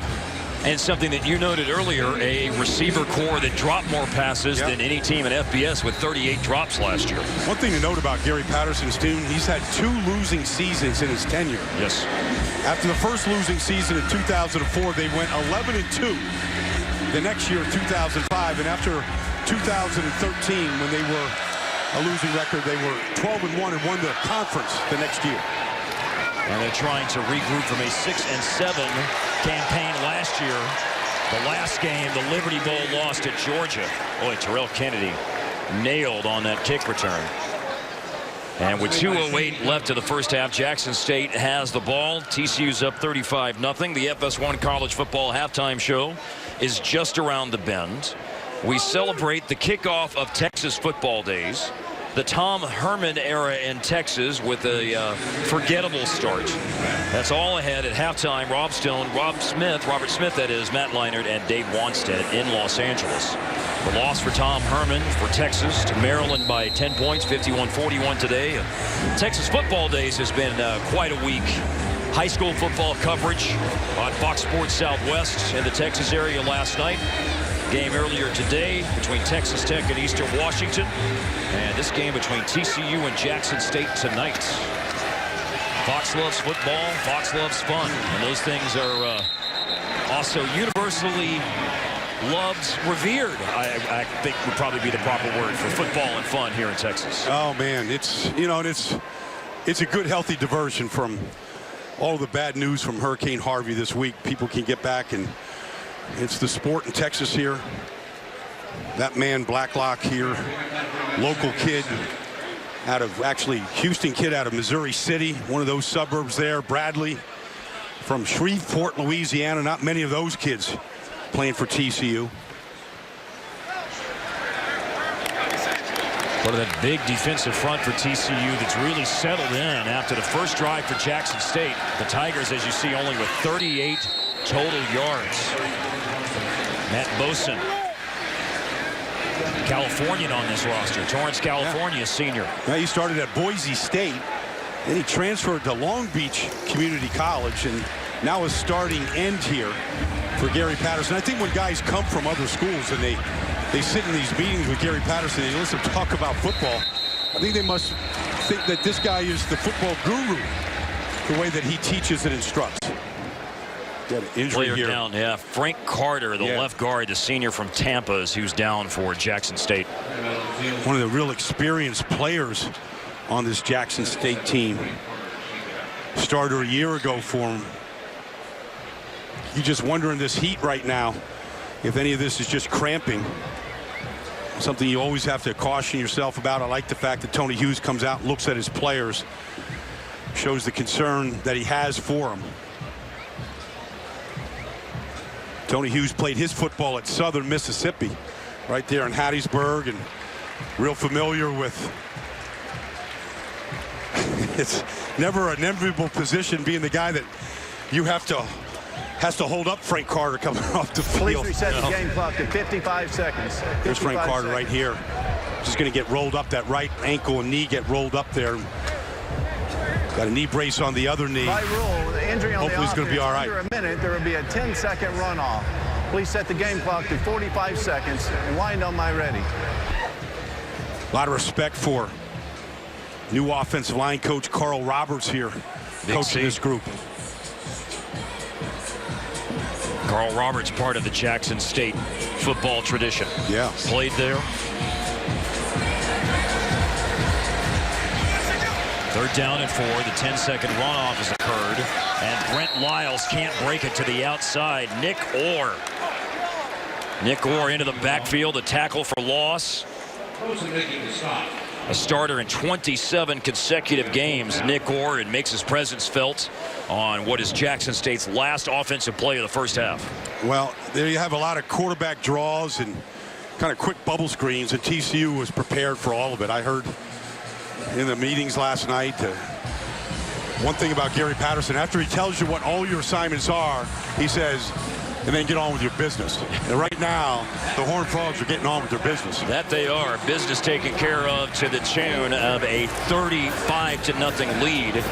There was a hiccup defensively on the first drive when Jackson State moved it all the way down to the 5-yard line. They were pushed back by a penalty. They had a 3rd and goal at the 7. Ranthony Tejada forced a fumble. It was recovered by Jackson State, but there was an intentional grounding play, penalty called on that play, and it's gone downhill for them ever since. And TCU has methodically taken care of their business. They built a 35-0 lead, and Gary Patterson is down on the field with Leslie McCaslin. Well, Coach, what did you say to your team as you huddled them up just a second ago? Well, I just told them you got to play a full game. We got some big games ahead of us. People get hurt in second halves when you don't come ready to play. That was not a clean half. They went down the field the first drive because we weren't ready. Nobody's going to lay down, so you got to get ready to play. So I like we did when we slowed down. We didn't move the football. We got to keep our tempo up. We got to tackle better, and our guys got to defend. A defensive touchdown and 5 sacks. What do you like about the pressure they're getting? Well, I mean, we're supposed to do this. But the bottom line is we got a lot of better people ahead of us, and we need to keep working. We've rotated a lot of guys, and so we're going to take a lot of guys to win going down the road, so that's what we've been working on.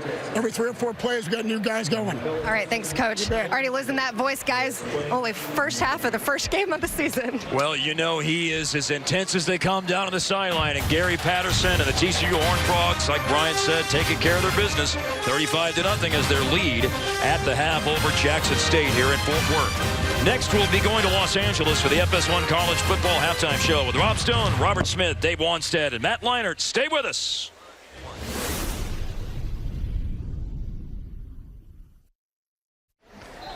Fox College Football is brought to you by Coyote Tractor.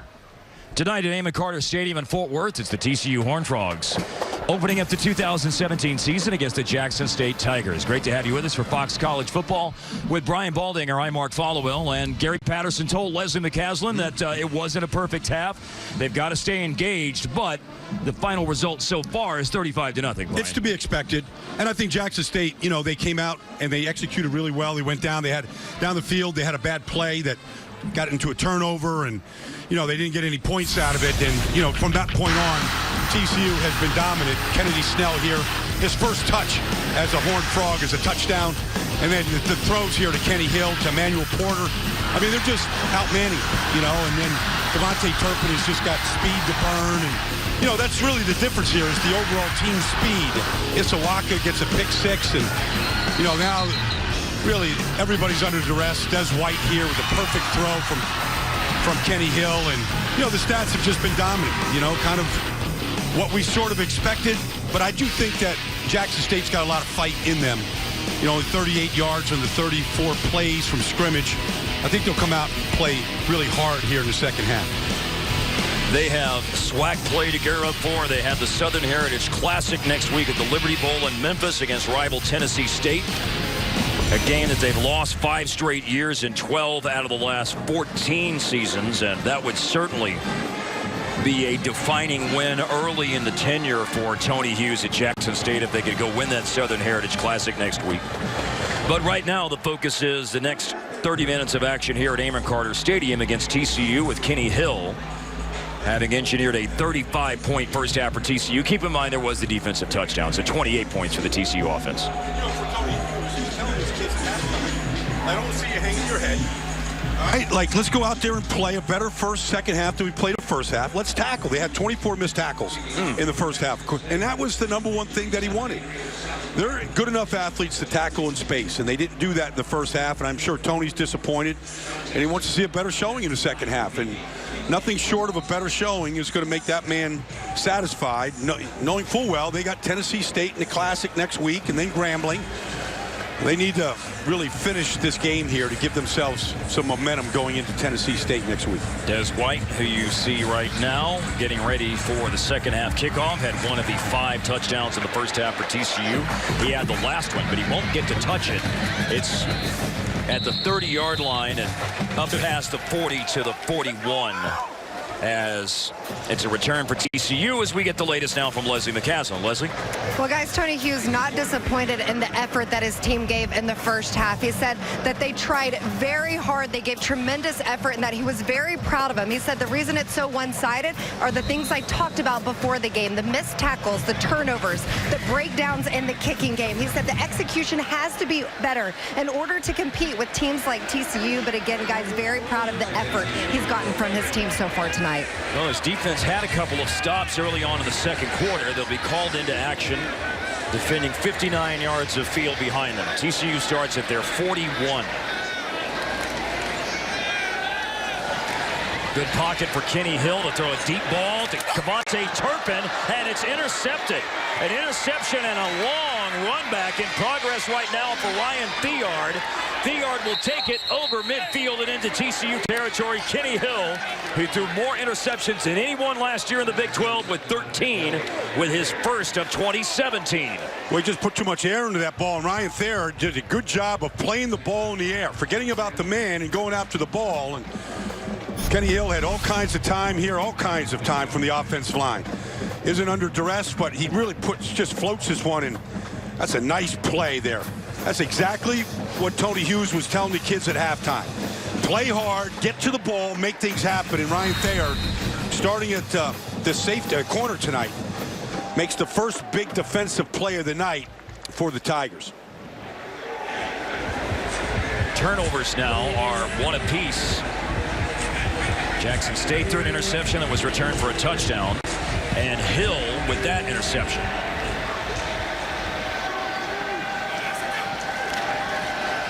Handoff, Jordan Johnson, head of steam. Then Traven Howard steps into the hole to deliver the first hit. It's a run of 4. Ryan Theard, look at him on the sideline just a moment ago, who had the interception. Sophomore from New Orleans.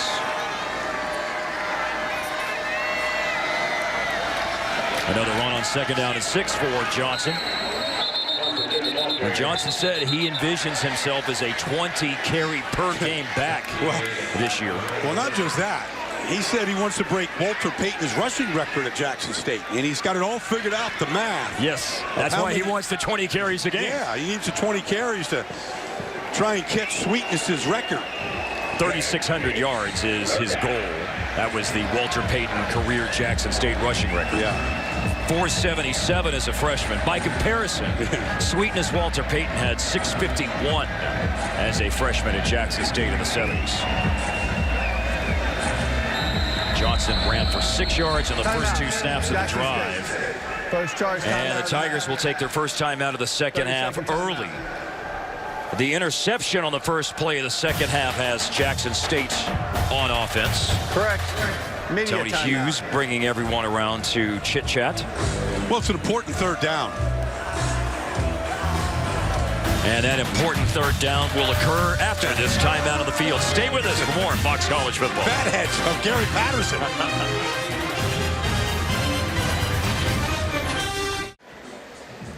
Early third quarter at Amon Carter Stadium on Fox College Football. You can help people affected by Hurricane Harvey by visiting redcross.org or texting the word Harvey to 90999. By doing so, you make a $10 donation. Your donation enables the Red Cross to prepare for, respond to, and help people recover from this disaster.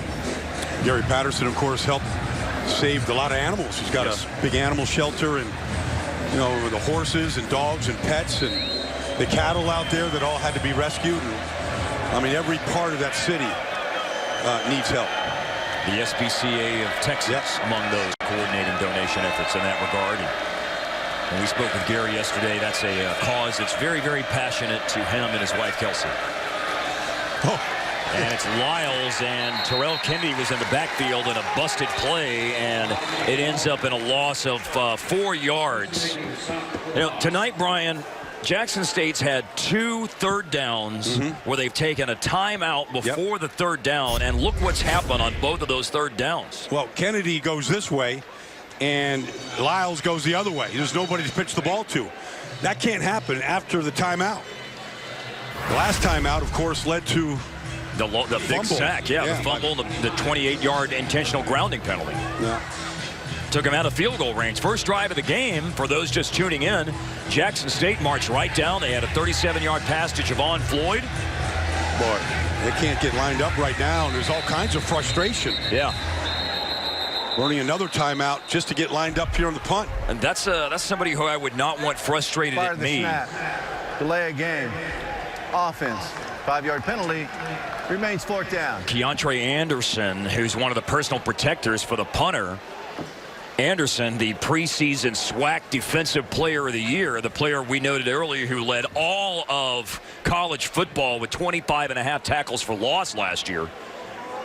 They do something interesting in their punt team. The 3 guys that are right here, the 2 guys that are right there, they do all the blocking. The guys up front just go. So those 2 guys got to handle anybody coming after you. Which in that particular case they do, and one of the guys who came in was that big defensive tackle for TCU, Ross Blacklock. Fair catch, Cavante Turpin at the 10-yard line. This is TCU's second possession of the half. It was a 43-yard punt. Right now it's time for Greg Wolf in Los Angeles to give us a Fox College football game break. All right, thanks. Elsewhere in the Big 12, an upset brewing over on Fox Sports 2. Matt Rule's Baylor coaching debut tougher than most expected. Stephen Calvert to Antonio Gandy goal in their second hookup of the night. And the Liberty Flames lead it now 40-31. They've just scored again in the fourth quarter. Mark Bryan, back to you. Wow. Lynchburg, Virginia going bananas tonight, watching all of that unfold down in Waco. We'll see Matt Rule and the Bears next week. Yeah, we'll have the broadcast against UTSA. Yeah, the Roadrunners. UTSA didn't play this week. Their game against the University of Houston was postponed due to the aftermath of Hurricane Harvey. 6-yard run there for Darius Anderson to start the drive for TCU, and Anderson's going to get another tote. And it will leave him a yard shy of the first down with the transfer defensive tackle from Mississippi State, Dion Pope, keeping him from attaining that first down. Good job inside by both Anderson and Pope. Kind of just stuffing that, forcing this third down.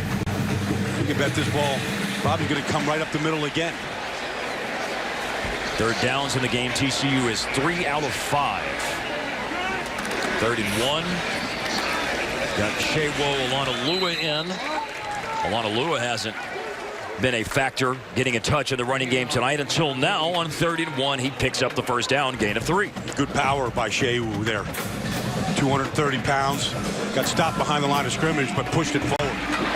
Played linebacker in high school as well as running back. Cole Hunt, the tight end. He caught a few passes last year. The tight end isn't completely forgotten in the TCU offense. He had 5 grabs last season. He had 13 catches in his 2 years playing for the Rice Owls. 6'7", kind of thin, but big target. They asked their tight ends to do a lot in this offense. They're a great block on Cavante Turpin's touchdown run earlier tonight. There he is in the backfield. That's the 10th different receiver to catch a pass for TCU. Cole Hunt, the tight end, a gain of 9. Play fake, low throw for John Diarse. Diarse has a couple of receptions tonight, but no chance to grab that one. That time, Keontre Anderson hit Kenny Hill as he threw it, affecting that throw, bouncing it off the turf. One of the few times that we've talked about Keontre, the SWAC preseason player of the year. There he is, number 14 from Canton, Mississippi, a senior who has, in his Jackson State career, listen to these numbers, 44.5 tackles for loss and 16.5 quarterback sacks. Yeah, beats the left tackle that time.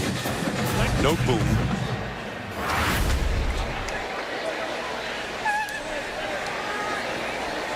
That's Eddie Shelton, the referee. Clock operator, please reset the game clock to 11:22.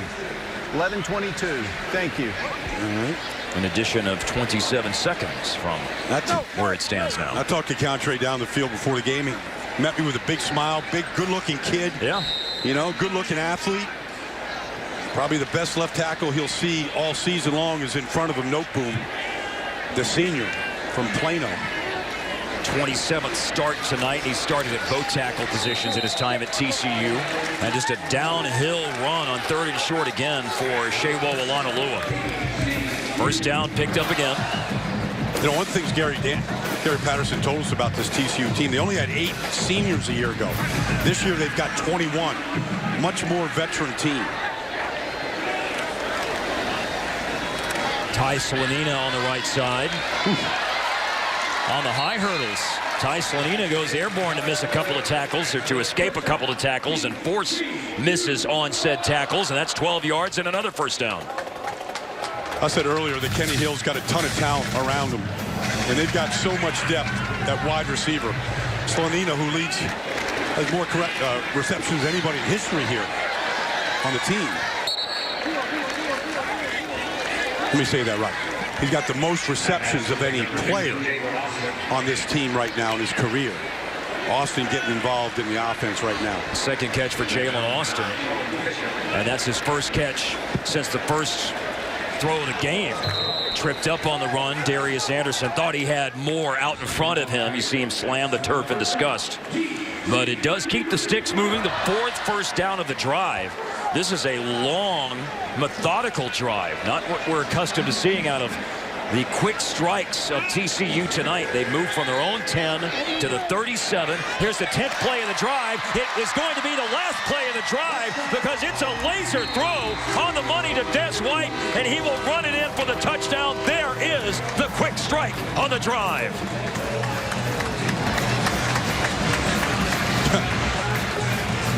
We're seeing a lot from Des White, but that was just a fake bubble screen, and Jackson State just bit on it, and White got behind him. You're going to see just the bubble screen right here. That's the fake, and then he little stutter and go. And it's just one play leads to the next play. It sets up the next plays. The fake, the bubble screen, and then the stutter and go to Des White. With the extra point. More on him later tonight. Donovan Song kicked extra points in the first half, but now Brandon Richards' route to get here to Fort Worth. Nothing circuitous, though, about Des White running into the end zone for the 6th TCU touchdown tonight in his 2nd. 10-play, 90-yard touchdown drive in 2 minutes and 35 seconds. TCU leads Jackson State. 10:20 to play in the 3rd quarter. It's the last 37 yards covered by Des White. White had 2 career touchdown receptions at TCU going into play tonight. He has 2 more tonight. White has caught 2 passes for 50 yards, both TDs, 13 yards to end the first half, 50 yards for the first, or 37 yards, I'm sorry, for the first score of the second half. They got so much speed and athletic ability on the perimeter, and it's really up to Kenny Hill to just make throws like he just did. Good design that time by Sonny Cumbie to get him to bite on the bubble screen and then throw it behind him. I mean, he hit him right between the 1 and the 0. Cole bunts his kickoff. Fielded by Terrell Kennedy at the 1. Wow. And upended. What a play. Yeah, great pursuit coming down on special teams and a tackle just outside the 15-yard line. Ennis Gaines, who is behind Ridwan Isahaku on the depth chart at safety. Isahaku has the touchdown run back, the pick 6 tonight. Yeah, but Ennis Gaines, who's backing up Isahaku, that's how you get on the field. That will get Gary Patterson's attention as much as anything. I mean, that's just running down all hell bent for leather, just going after it. Like not 1 ounce of slowdown. And I was in those special team meetings yesterday, and it is military precision about what that man expects. And I would say he'd be very happy with that coverage by Haynes. Or Gaines. Stopped him after a run of 15 yards on the return. Was fielded by Kennedy at the 1, made it out to the 16. Brent Lyles at quarterback, 5 of 9 passing, 40 yards. Jordan Johnson is running back with 38 yards on the ground tonight. He was hit once and then wrapped up by black and purple Corey Bethley. Corey Bethley is a big young man, a true freshman from Katy at 6'2", 302, and providing some meat in the interior of that defensive line for TCU. Yeah, and that's an emphasis from TCU this year, to get bigger and deeper at the defensive tackle position, and they know Arkansas. They've already got every Arkansas offensive formation on the board, and they know they're coming right at those tackles next Saturday in Fayetteville. Arkansas played on Thursday night and defeated Florida A&M 49-7. Johnson did run out of a tackle. Bentley trying to chase him down, but it was Traven Howard who got him low. That's a great football player. Out of Longview, Texas. Been making a lot of tackles here for a long time.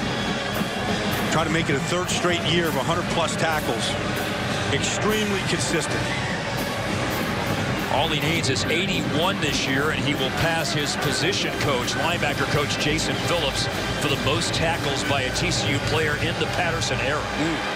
That'd be 20 years. 17 full seasons as a head coach. Pass play and incomplete. Flag's down, though. Late flag. Yeah, it did come in late on a pass for Benji Parrish with coverage from Julius Lewis. And as Baldy said, a late penalty marker coming in. Let's see what Eddie Shelton has to share with us. These are Big 12 officials, their first game of the year. 8 officials in the Big 12. Pass interference. Number 24 of the defense. Spot foul. Automatic first down. Julius Lewis, the junior corner from Mansfield, started 4 games in each of the past 2 seasons. Well, let's watch Julius Lewis here. Down at the bottom.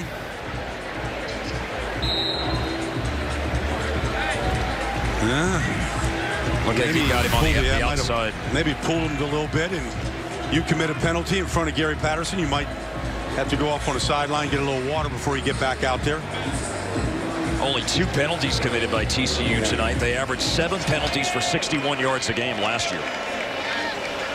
2 for 16 tonight. And by the way, Jackson State only 3 penalties committed tonight. A clean game by both of those teams when you consider it's the first game of the year. First carry tonight for junior Javon Brown from Mount Bellevue, Texas, outside the Houston area. And Traven Howard saying, no, not in my time. I got business to do out here. You can break 1 tackle. You're not going to break too many more. It's a big emphasis. TCU had 3 scrimmages in preparation for this opening game of the season. Jackson State always working on their tackling all off season. In fact, they tackled their quarterbacks in the preseason game this year. Wanted everybody to get used to getting hit.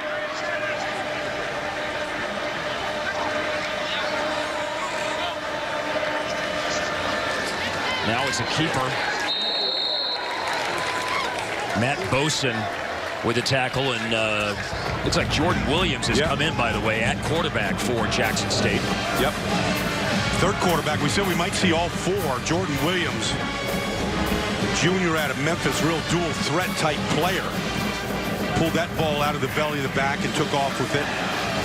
Didn't have a chance to go very far. Might get a chance to see him throw it right now. Has thrown 34 passes was last season. He's giving signals to his receivers. 4 passes in the last 2 years. Only 1 of those 34 to the right. 3 of them to the right. And it's a quarterback draw. A play that was snapped to the 23. Only a pickup of 4. Then Banagou, the transfer from Louisiana Monroe. But what you have to look at is how quickly this hole closes. You're going to see this thing open up, and then you're going to see it close. He's coming this way. You're going to see it close so fast. Looks like there's a lane there, and then here comes Banagou right there to close it down. So it looks like there's a lane. They give it to you, and then they shut it like a Venus flytrap closing it. And by the way, you look at that defense, it's still a lot of the ones that are out there right now on the defensive side of the ball. Short punt. Waved off by Cavante Turpin. It will go out of bounds as they keep it away from him. On the short punt by Christian Jackman. TCU ball. Mid-third quarter. They lead it home 42-0. Offense tonight as they lead 42-0. Cavante Turpin had a touchdown run, a little razzle-dazzle tonight, 39 yards. We're going to look at it in Baldy Schlotsky's playbook. Well, watch the action that TCU does. They're all going to converge here on Darius Anderson. And then once they get all to convert, here comes Cavante Turpin around the outside on the reverse. You see a whole lot of white jerseys going after the fake. Now Turpin gets 2 guys on the outside. Good job by Cole Hunt turning him on, and then juice from Cavante Turpin. The first time he touched the ball this year, he ended up in the end zone. The Gatorade Texas High School Player of the Year last year, who led DeSoto to a state championship. Rifles a throw incomplete out of bounds. Sean Robinson is on the field now to play perhaps all, or at least a lot, of the last quarter and a half. And when I say Sean Robinson was recruited by everyone, he was recruited by everyone. I mean, tremendous size.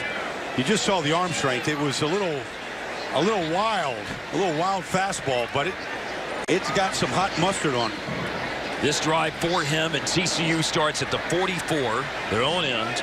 At DeSoto last year, threw for 3,400 yards, ran for over 1,400 yards, and he finds Trevante Heights, and Heights on the second pass for Sean Robinson will run it in for a touchdown. The true freshmen making their mark on this game all over for TCU tonight.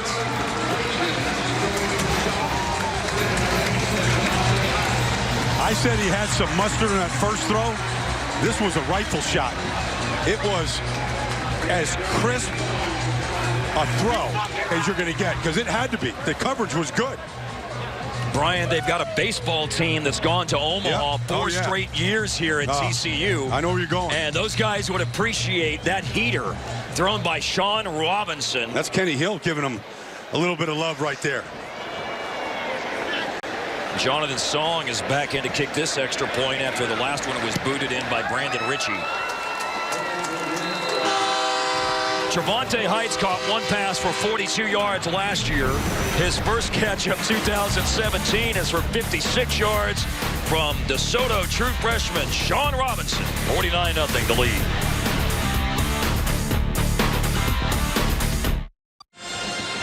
.6:15 to play, third quarter. TCU leading Jackson State 49-0. We just saw the first touchdown pass of the young career of Sean Robinson for TCU. Let's get more now down on the field from Leslie McCaslin. Leslie. Well, guys, of course, Sean Robinson has been here since the spring. He enrolled early, went through spring ball, and Kenny Hill has been instrumental in trying to get him ready, make sure he knows the offense and that he'd be ready to go tonight. Well, after that touchdown, Kenny threw up his hands, ran all the way down to congratulate him. It's exactly what you want to see from the leader and, of course, your starting quarterback. Oh, no question that the leadership role is a very important one for a fifth-year senior, especially as a mentor to a true freshman quarterback. Kenny Hill's got his lower back taped up with some ice there. Probably just precautionary. First time he's been hit in a long time, so bruised up, but he should be good for Fayetteville next week. Jackson State, Romello Shoemake takes a knee in the end zone. 6:15 to play in the third quarter. How about a game break from Greg Wolf in Los Angeles? All right, thanks. Number 16, Louisville, Purdue. This game over on Fox. Lamar Jackson, fairly quiet night by his standards, but the defense stepping up. David Blau picked off by Stacy Thomas, who goes 61 yards. Defense added another pick in the end zone since. Louisville leads at 25-21, fourth quarter. Mark, Brian, back to you. Well, what a program at Louisville. What a program here in Fort Worth that Gary Patterson has built. You know, we talked to Gary a little bit yesterday, and I asked him, since this is 20 years, counting his time as defensive coordinator, would you, for our benefit, you know, I know you don't want to make it about yourself, but be a little bit reflective on what 20 years means. And let's get to that after this first down play for Jackson State, which is going to be a quarterback keeper and a loss of 2 yards. And so Gary said yesterday to us, Brian, he said, you know, it's obviously been a great run. He said, but what I'm most proud of is how TCU football has been the front porch and been a thing that's been instrumental in revitalizing and helping Fort Worth grow into a bigger and better and more cosmopolitan city. And the football program is a huge part of it. You see the players' pictures on lampposts throughout the city. They support this team. They support the school. And Gary's a big part of this, the whole blossoming of this town. Running play, Quentin Brown ran at that time from Monticello, Mississippi, a freshman. And we should balance this out by saying Tony Hughes left a great job at Mississippi State, coaching with Dan Mullen. Yes, 7 years there with him. 7 years, and heck, 2 years ago with Dak Prescott, they had it going there at Mississippi State. He took a big pay cut to come to Jackson, to get the whistle, to be the head coach, to turn this program around, and I think he's the man for it. I mean, he is a football lifer, Brian, but had never been a head coach. Yeah, that's what he wanted to be, and he was willing to take a pay cut and leave the cush surroundings there with Dan Mullen. Kind of do it here at a great historical program. And the ball comes out at the end of that running play, and it's picked up by Rico Evans for TCU. Evans running the ball back. A nice move along the sideline, and another defensive touchdown if it stands. Flag is down. Fumble recovery, run back for a touchdown with 4:43 left of the third quarter. And you know they ran that ball on third down to try to play it safe. Yeah. That's the last thing they wanted to do, was to turn it over.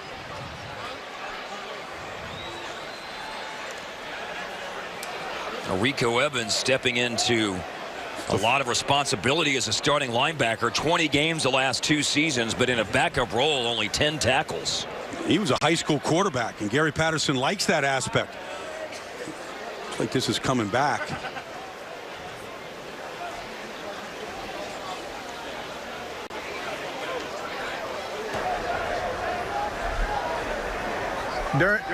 During the return, block in the back, return team number 26, 10-yard penalty, first down, TCU. So the turnover stands, Yep. but the run back does not. And you just, as we watch Rico Evans after the fumble here by Brown.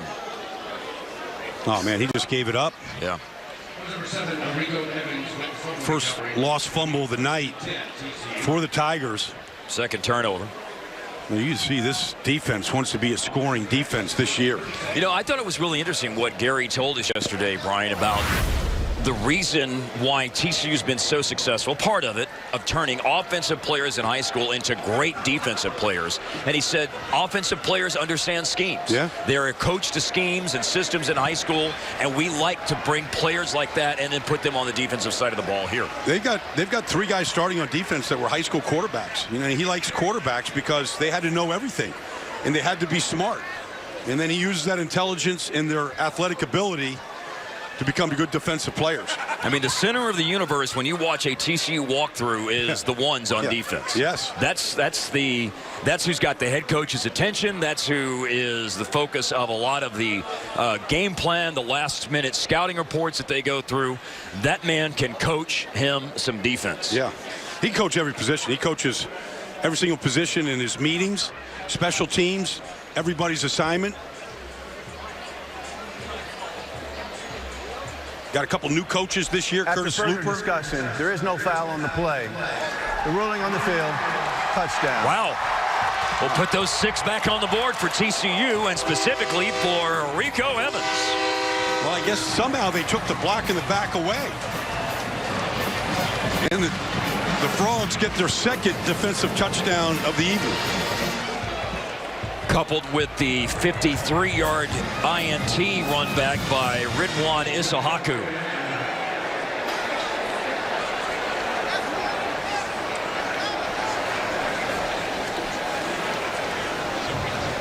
Still a lot of time left in the third quarter for TCU, who's in front 55, waiting to make it 56-0.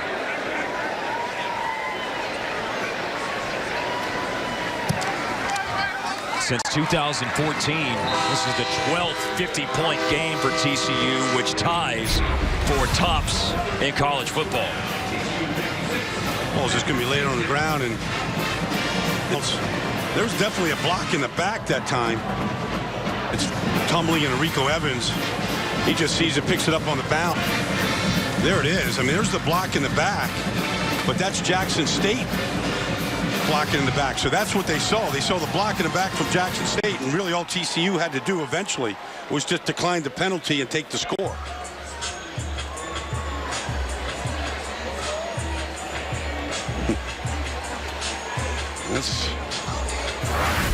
couple of good defensive players. Yeah, Evans and Summers. Yeah.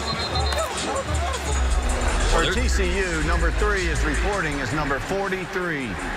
There's 2 turnovers that have both been returned for scores to go along with the missed tackles, something that Tony Hughes talked about, and they've had a couple of mistakes in the kicking game. Not any sort of disasters in the kicking game, but some short punts that have given TCU a short field. And he said those 3 things are what turn these FBS versus FCS games into the kind of scores where it's 60 and 70 getting on the board, and you're just wanting teams to play a running clock in the 4th quarter.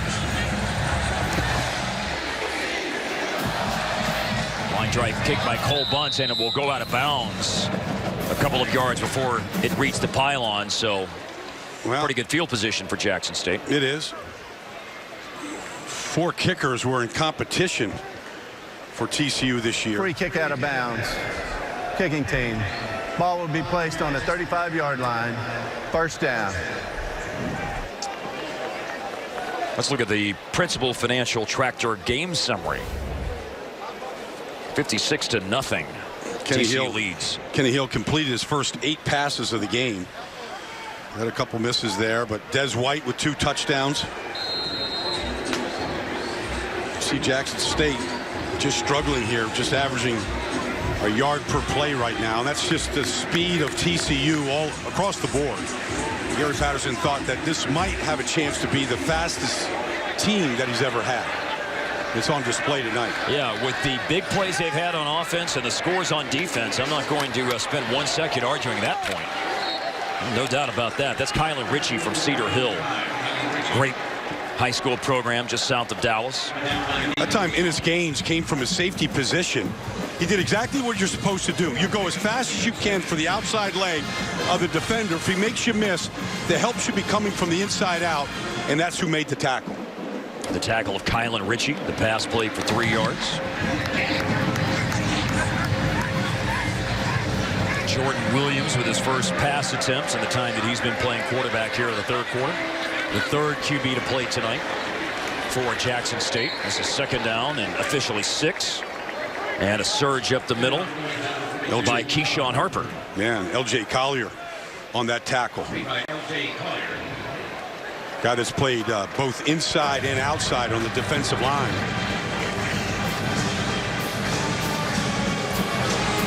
Might seem getting action at both inside and outside spots going forward. It gives you a 276-pound option. It can give you some size on the edge if you want to move him out. Play fake for Williams, 3rd and 3, and this run to the left side is strung out. As Gaines was there for the stop. Not just him. Michael Epley as well. Watch Ennis Gaines here chase this from the backside. He's going to come right here. He's never going to stop or slow down. He gets that right ankle. That time of Williams and brings him down. Number 23 is reporting as number 33 full speed for play. TCU. He's made a couple of those tonight. Remember, Ennis Gaines, the full speed play on the kickoff tackle that he had earlier in the 3rd quarter that you pointed out. Oh, yeah. I mean, Gary Patterson will like the speed that he's playing with tonight. Michael Epley was part of that tackle as well, a transfer from SMU and Tyler Junior College. Oh, this is going to be picked up on the bounce. Oh, but he called fair catch. And the referees are all on it.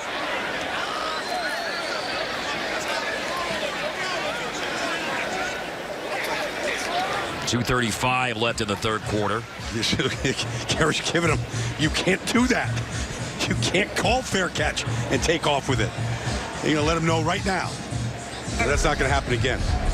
There was an invalid fair catch signal. The ball is dead at the spot of the recovery. First down. And that spot of the recovery is the 16 for TCU. Here's the fair catch. You're going to signal. Oh, I'm sorry. He blew that off. Well, he should be able to. I thought he gave a fair catch signal. I think it just confused the official that he gave a fair catch, but he didn't. He was just telling everybody to get away from it. Isaiah Graham. Here's a running play. They brought him in motion across the formation from right to left, and Isaiah Graham who caught 6 passes as a freshman last year from Bastrop, Louisiana.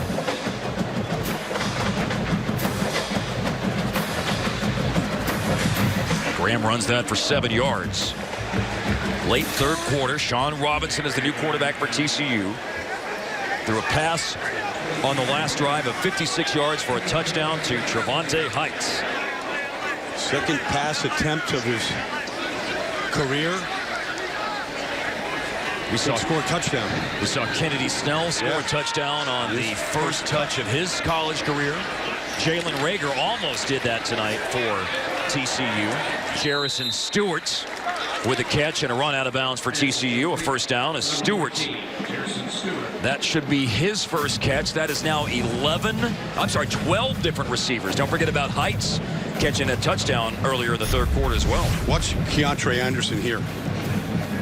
He's just late getting his hands up. I mean, he's right there in the passing lane, and his hands were down at the side. Probably exhausted and tired. But if he got his hands up in the lane, that ball might not have been completed. Stewart limping off after his first catch of the night. Junior from Horn High School in Mesquite. Short running play here with just under 90 seconds left in the third quarter. You know, I just mentioned 12 different receivers tonight. Remember that TCU has brought back 283 of their 295 receptions from last year. The 96%. Only Wake Forest, Troy, and Colorado have brought back a higher percentage of the receptions from last year. Well, you can see, though, they're going to get major contributions from some of these young guys. They're not afraid to play them. They've seen the talent. And it's been on display tonight, so there's going to be a whole bunch more catches from guys that weren't here a year ago.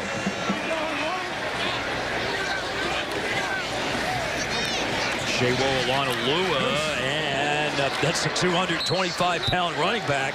Hard to bring down despite the contact behind the line of scrimmage. But ultimately, Deion Pope, that massive man in the middle, able to bring him down. He's just a wrecking ball in the middle. And he's played a lot of snaps. He's tired. He can't keep the shirt tucked in right now. The helmet's been scraped. He's giving it everything he's got out there inside. He's trying to get himself another gulp of air here before they snap this ball. They'll have to snap it because there is a 1-second differential. Game clock, and here's Olanolua. Shewo running the ball again. He went outside, turned it back inside, and is right at the marker. It is close enough it may need a measurement to see if it will be 1st and 10 or 4th and inches to start the fourth quarter. Great support being shown tonight by the folks here at TCU for our friends at South Texas with that Houston Strong sticker.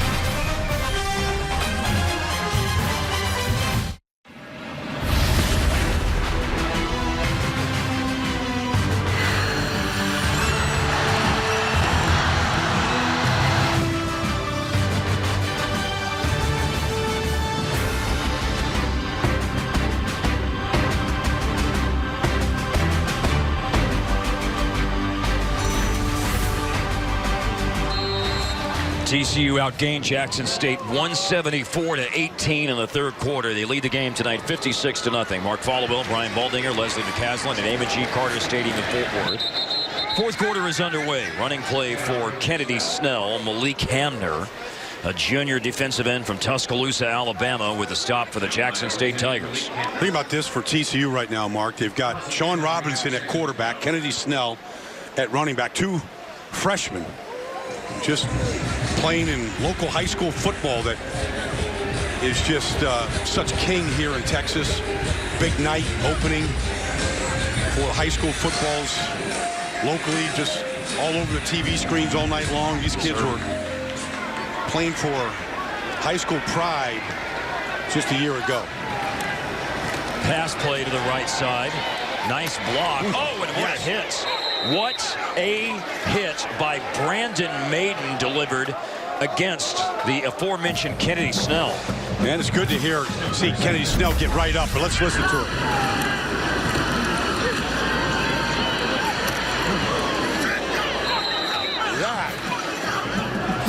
Now that's how you tackle. You take your head out of it, you drive your shoulder underneath the chin, all legal, safe, but effective. Like that you could put that play right there. Pop Warner, high school, college, the NFL. That's what they have to do right now to try to help protect a lot of the head injuries. Handoff to Olanalua and a burst. That was a really patient run. Shewo Olanalua waited for it to open up, and then the big man had an extra gear to get into. He does. He's got power. Let's take a look at him. Those are two big backs in the backfield. Robinson and Olanalua. Watch him wait. Look at that. Yeah, good patience. Brandon Maiden. Yeah, he put his shoulder that time in the Maiden the way Maiden did to Snell. Yeah. Little difference when you've got 225-pound Olanalua. That pose that Gary Patterson did with his arms folded. They got a statue of him outside the basketball arena. That was just put there 2 years ago with that same. Whoop. Miscue on the handoff. Snell jumps back on it. I'm sorry, Shewo Olanalua jumps back on it. Just took his eyes off the ball. So it was a good snap that time. By the way, how about that new basketball arena that you were talking about, the Gary Patterson statue outside of it at Schollmeyer Arena? Yep. Opened last year, the revamped, redone Daniel Meyer Coliseum. And remember that TCU won the NIT in basketball last year, sure. So they'll use that as a springboard to being a great We saw him practicing the other day. Yeah. Yeah, we took a good trip through the weight room and watched the basketball team worked out. Baseball team was in the finals again this year. 21 running play by Sean Robinson, and a flag is down. 21 varsity programs, and what we heard yesterday, 15 or 16 of them were in the playoffs in their respective sports last year. Yeah, just remarkable. And Gary Patterson supports them all. If a golf recruit comes in, they run them by the football office.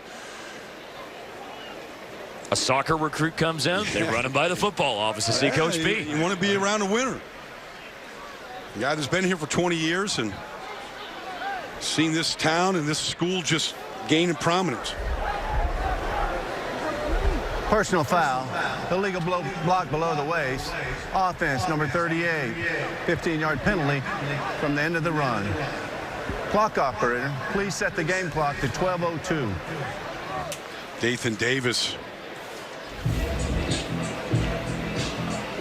All right, the points of emphasis tonight, two things that we were focused on. Jackson State missed tackles because Tony Hughes said that was the most important thing they had to do to keep the score from getting away from them. And TCU, Brian, the most drops by wide receivers, by pass catchers last year. Well, you can see that has been worked on. It's been a point of emphasis, and that will be something that will be brought up in a meeting tomorrow, that they did well here tonight. They caught the ball well. I mean, as a team, TCU only has 6 incompletions. Wow. This guy, this Sean Robinson has got an arm now. That's 28 passes and only 6 incompletions, as that one was on the money to Isaiah Graham, Brian. Mark, that was an NFL throw. That was from the far hash all the way to the sideline, and that ball didn't drop. I mean, it's what, in football terms, it was a frozen rope. I need to see that in one of your Twitter film breakdowns at some point. That ball to the NFL. I love it. I might put Sean Robinson out there. Sonny Cumbie saw that throw. He sees it every day in practice. Got a lot of the penalty yards back after the chop block a minute ago, the illegal chop block. There's an incompletion. Isaiah Graham, the intended receiver, but it ended up being nearly picked. That's a good effort by Jackson State. Number 9 for TCU is reporting as number 43. That was 3rd and 12, and we see Adam Nunez come out on the field to punt. He of an average of about 40 yards on 72 punts last year. Sophomore from the Houston area. Warren Newman, a freshman from New Orleans, is back to receive for Jackson State. That'll check up and killed at the 18-yard line. Another flag. We commented earlier that both teams had a very low number of penalties for a first game. Really? But there have been a few penalties here in the early part of the fourth quarter. Pretty clean, though. Pretty clean overall. After the play, dead ball, unsportsmanlike conduct. Number 91 of the kicking team, 15 yards, be added to the end of the run. That is his first unsportsmanlike conduct. Yeah, remember that 2 is an automatic ejection. And there's a time into the field now with 11:07 to play. It's TCU leading Jackson State 56-0.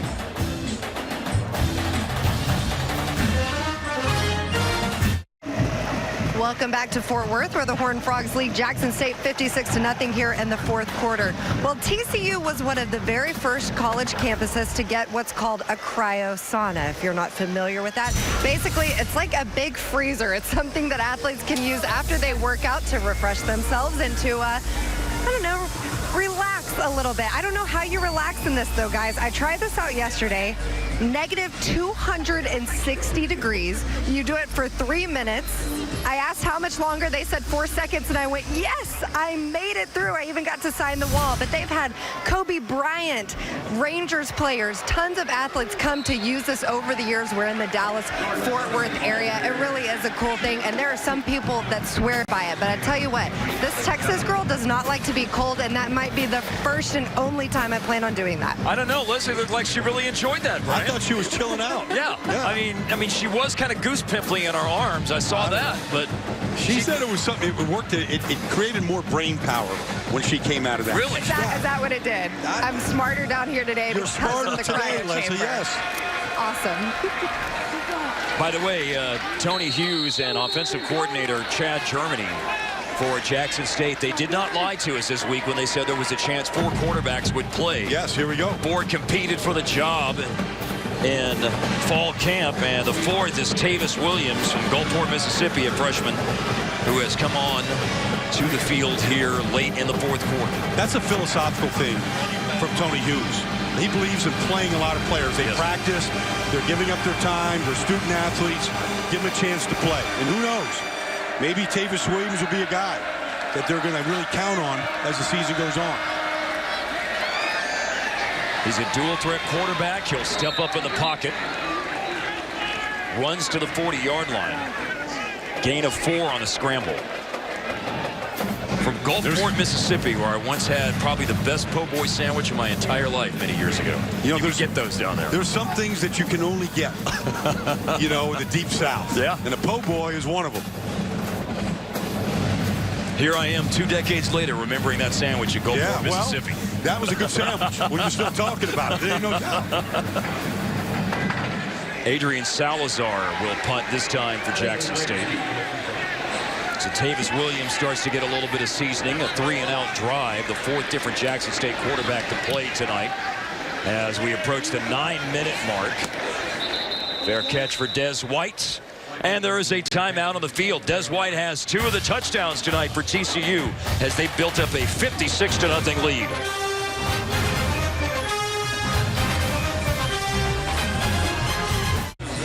All smiles and fun for the TCU student body and the band tonight. 56-0 lead for the Horned Frogs.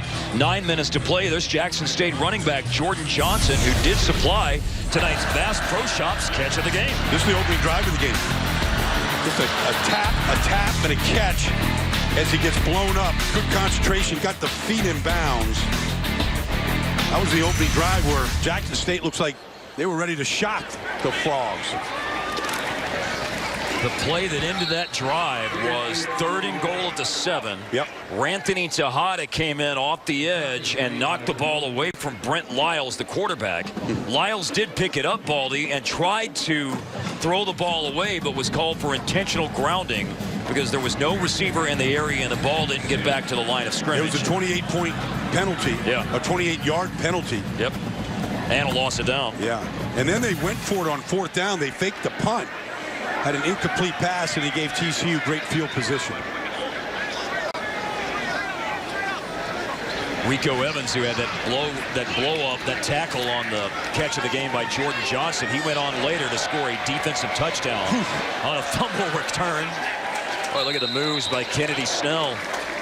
Kennedy Snell scored the first touchdown of the game tonight for TCU on what was officially a pass catch of 13 yards. Got 3 runs tonight. Imagine that team at Waxahachie last year with Jalen Rager and Kennedy Snell together. We've seen both of them tonight do some things. Imagine what that offense looked like. Snell just ran for 23 yards to put him at 3 carries, 27 yards tonight. Last year at Waxahachie.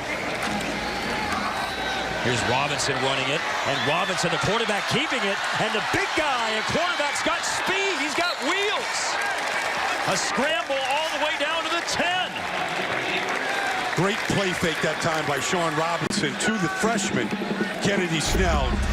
Again, watch the fake inside. I mean, they go tackle Snell. And Robinson takes off with a great read. And we saw him before the game. He is powerful. Yeah. Big legs on him. Powerful looking kid. Of course, there's Kenny Hill with his pads off, looking at the freshman that will be here to succeed him when he gets done. That's the longest run of the night, I believe, for TCU. 40 yards on the zone read for Sean Robinson. Dion Pope with that tackle.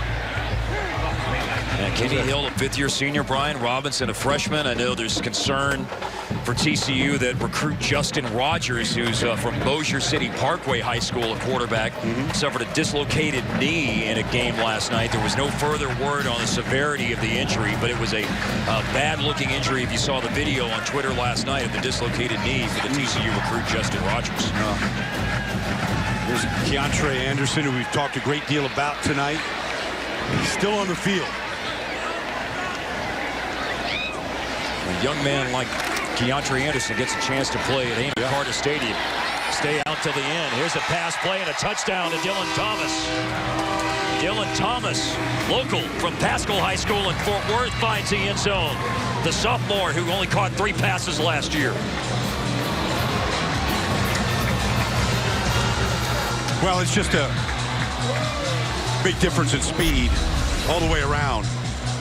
I mean, just going to play fake here by Sean Robinson and just get the ball out in the perimeter. Just turning a double play, and all this space, all this grass right here.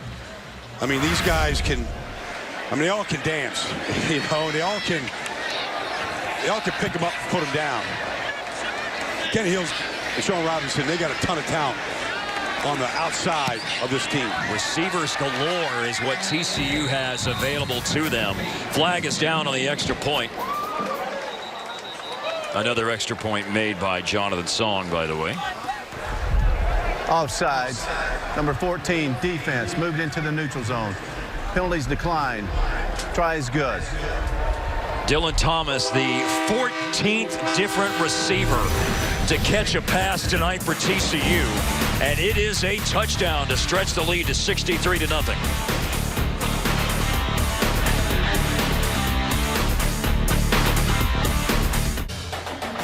Fox College Football is brought to you by Ford. Visit your best in Texas Ford dealer today and see why Ford is America's best-selling brand.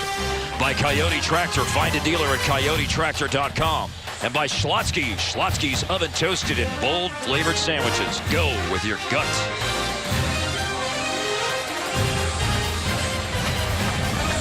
.6:15 left. Dylan Thomas just caught a touchdown pass. 10 yards. 63-0 TCU. Sean Robinson, second touchdown pass tonight, the freshman from Minnesota. Run back by Warren Newman. And brought down at the 15. Right now with 6:09 left in this one, we go to Los Angeles. Greg Wolf has a Fox College Football game break. All right, thanks. This was seen over on Fox Sports 2. Matt Rule's Baylor coaching debut, not what most expected. It would come down to needing this Hail Mary. Trailing by 3, Zach Smith airs it out. He's picked off. And the Liberty Flames from the FCS pull off the shocker on the road. 48-45 the final. Mark, Brian, back to you. Well, Lynchburg, Virginia, pretty happy tonight. Sure. We'll have Baylor and UTSA, the Roadrunners, next week. And it is going to be a long week, I suspect, in Waco. You know, last year, Matt Rule was the head coach at Temple, and they lost their first game to Army at home. And they learned from it. They rebounded. and they end up winning the American Athletic Conference. So I'm sure Matt Rule will tell them plenty of stories about how they got off on the wrong foot a year ago and were able to rebound. FCS saw Youngstown State play Pittsburgh into overtime. Rhode Island had an overtime game against an FBS opponent. Portland State only lost by 3 today to Oregon State. Tennessee State was an FBS team that won earlier this week over, or an FCS team, I'm sorry. Yeah. They beat FBS Georgia State earlier this week. James Madison, the FCS champs, won big today by 20 points against East Carolina. It can happen. 10 years ago was Appalachian State over Michigan, Baldy. Yep. Oh, no. You got to take them all serious. And, you know, remember a couple years ago, North Dakota State beat Kansas State to start the year. And really, to tie that all together, Tony Hughes said, we want to be the North Dakota State, the Northern Iowa of FCS. We want to Northern Iowa, who's beaten Iowa State in the past, by the way. Yes, they have. But you're right, he did say that. Yeah, they want to be that type of powerhouse. 3-8 was their record last year. They have not had a winning season since 2013. But in terms of that rebuilding effort, as Quentin Brown runs the ball here on 3rd down, you listen to Tony Hughes and you realize he's got a roadmap, Brian. He's got a vision. Now, there's a lot of obstacles, and no one would ever say, him being the first one, that executing that plan and executing that vision is going to be easy. But you listen to him and the passion he has for the program, for the rich history and tradition of it, and you have a feeling that if somebody's going to get it right, and by the way, it's got great support at Jackson State. They said, you know, even they were 3-8 a year ago. People come out and support the team. Fourth in FCS in attendance last year, over 19,000 a game.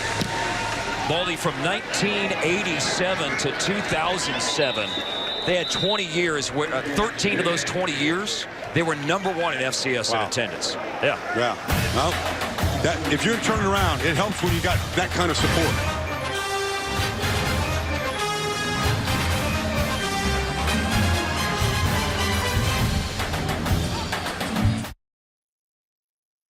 With TCU on their way to a rout tonight, let's see who the Jimmy John's player of the game is. How about Kenny Hill, the starting quarterback? I think it's a good choice. I mean, Kenny Hill was razor sharp to start this game. Just kind of a touch throw to Emmanuel Porter. Give his big, tall receiver a chance. This one just throwing it to an area of grass. Letting Des White go get it. Des White, 2 touchdowns, and Kenny Hill's got to feel pretty good. He said that he's worked on a lot of mechanics. Said he wanted to come back and be a better player this year, and he got off to a good start doing it. Here's a running play with Grayson Muehlstein at quarterback. He hasn't thrown a pass in his 2 previous appearances for TCU, including getting into the game against Texas last year, but a big running play, his longest of his handful of... He probably spends a lot of time on the scout team doing that against his defense. Running plays as a TCU quarterback, the junior from Decatur, just up the road. Tackled all summer long. 17-yard run for the junior.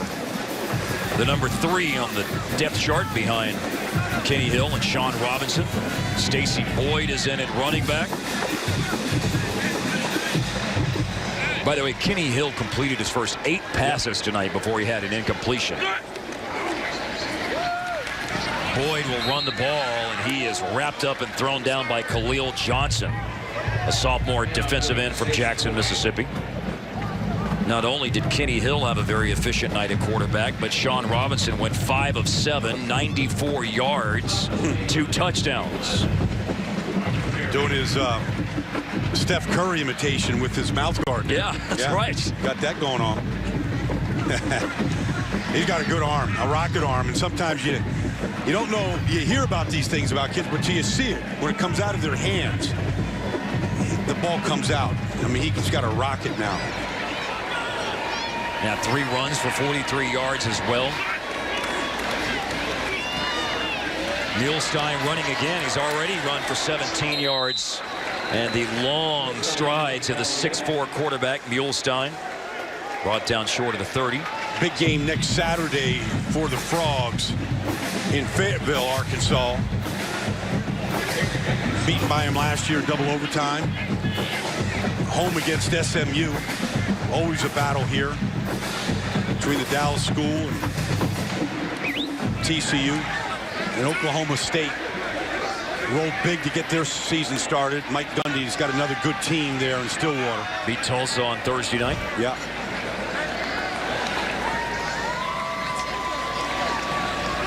Now, the track record is, in terms of bouncing back from losing seasons, that TCU is in store for a good year this year. But look at that early schedule. Road Arkansas, road Oklahoma State, road Kansas State, and later in the year, road Oklahoma.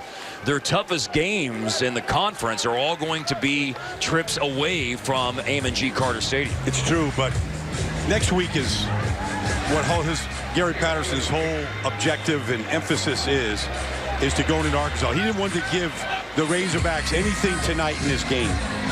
Want to really save up a special game plan. They've been talking about it all summer long, special Razorback days, because if you can win that game in Arkansas, that will give you the mindset for this team that they can win any of these games on the road. It's a game they were so close to winning at home last year, but a kicking game problem. Offense. And look, 5-yard penalty remains 4th down. The kicking game not a story tonight, given the margin on the scoreboard, but they missed 4 field goals last year in the 4th quarter or overtime that would have put them in the lead or extended a lead that they had. Yeah. That left the door open for a team to come back and ultimately win, which is what happened to them. A lot of close losses last year. Close one to Oklahoma. Overtime loss to Texas Tech. Overtime loss to Arkansas, where a missed field goal at the end of regulation prevented them from the win. TCU didn't make a field goal last year over 40 yards. A lot riding on that man with the headset and the sleeveless shirt, Kenny Hill, getting ready for that showdown next week.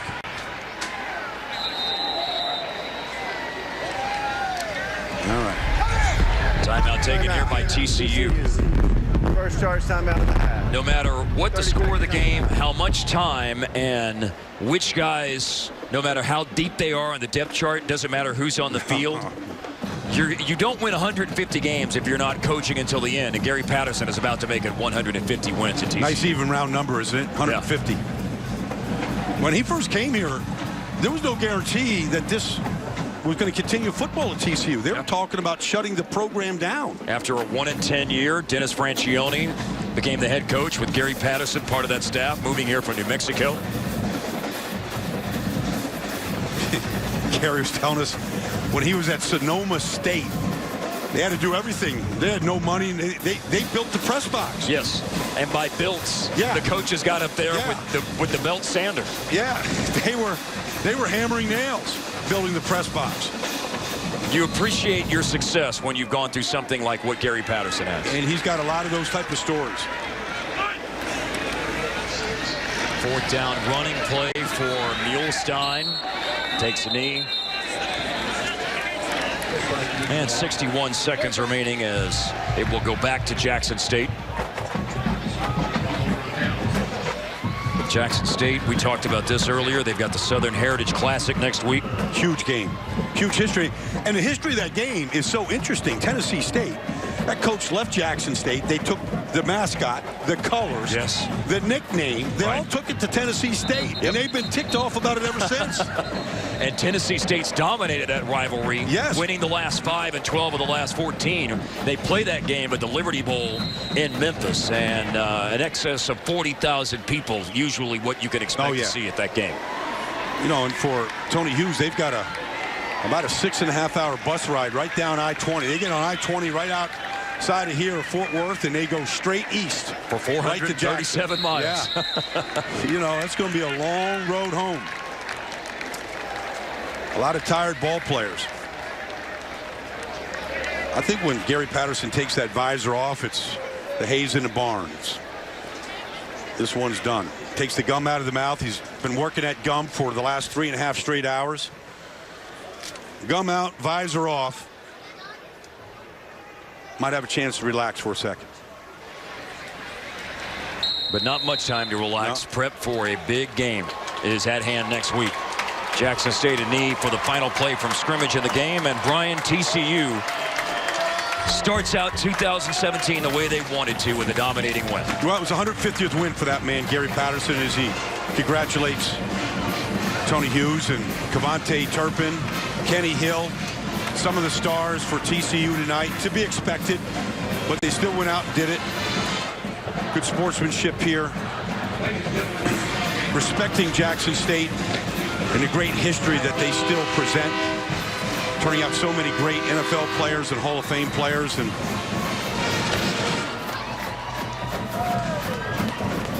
542 yards of offense tonight for TCU compared to 65 yards for Jackson State. TCU makes 16 straight home openers that they've won. That's the 5th longest streak in the nation. And so again, tonight's final score here at Amon G. Carter Stadium in Fort Worth, TCU 63, Jackson State nothing. Well, remember this week to start your day with First Things First. Weekday mornings on FS1 with hosts Chris Carter and Nick Wright. First Things First premieres Tuesday at 6:30 a.m. Eastern, 5:30 a.m. Central on FS1. Remember and join FSN next Saturday for more Big 12 football. Charlotte visits Manhattan to take on Kansas State. That game starts at 12 Eastern, 11 a.m. Central. For Brian Balsdinger, Leslie McCaslin, and our great crew in Fort Worth, Texas, I'm Mark Followell. This has been a presentation of Fox College Football.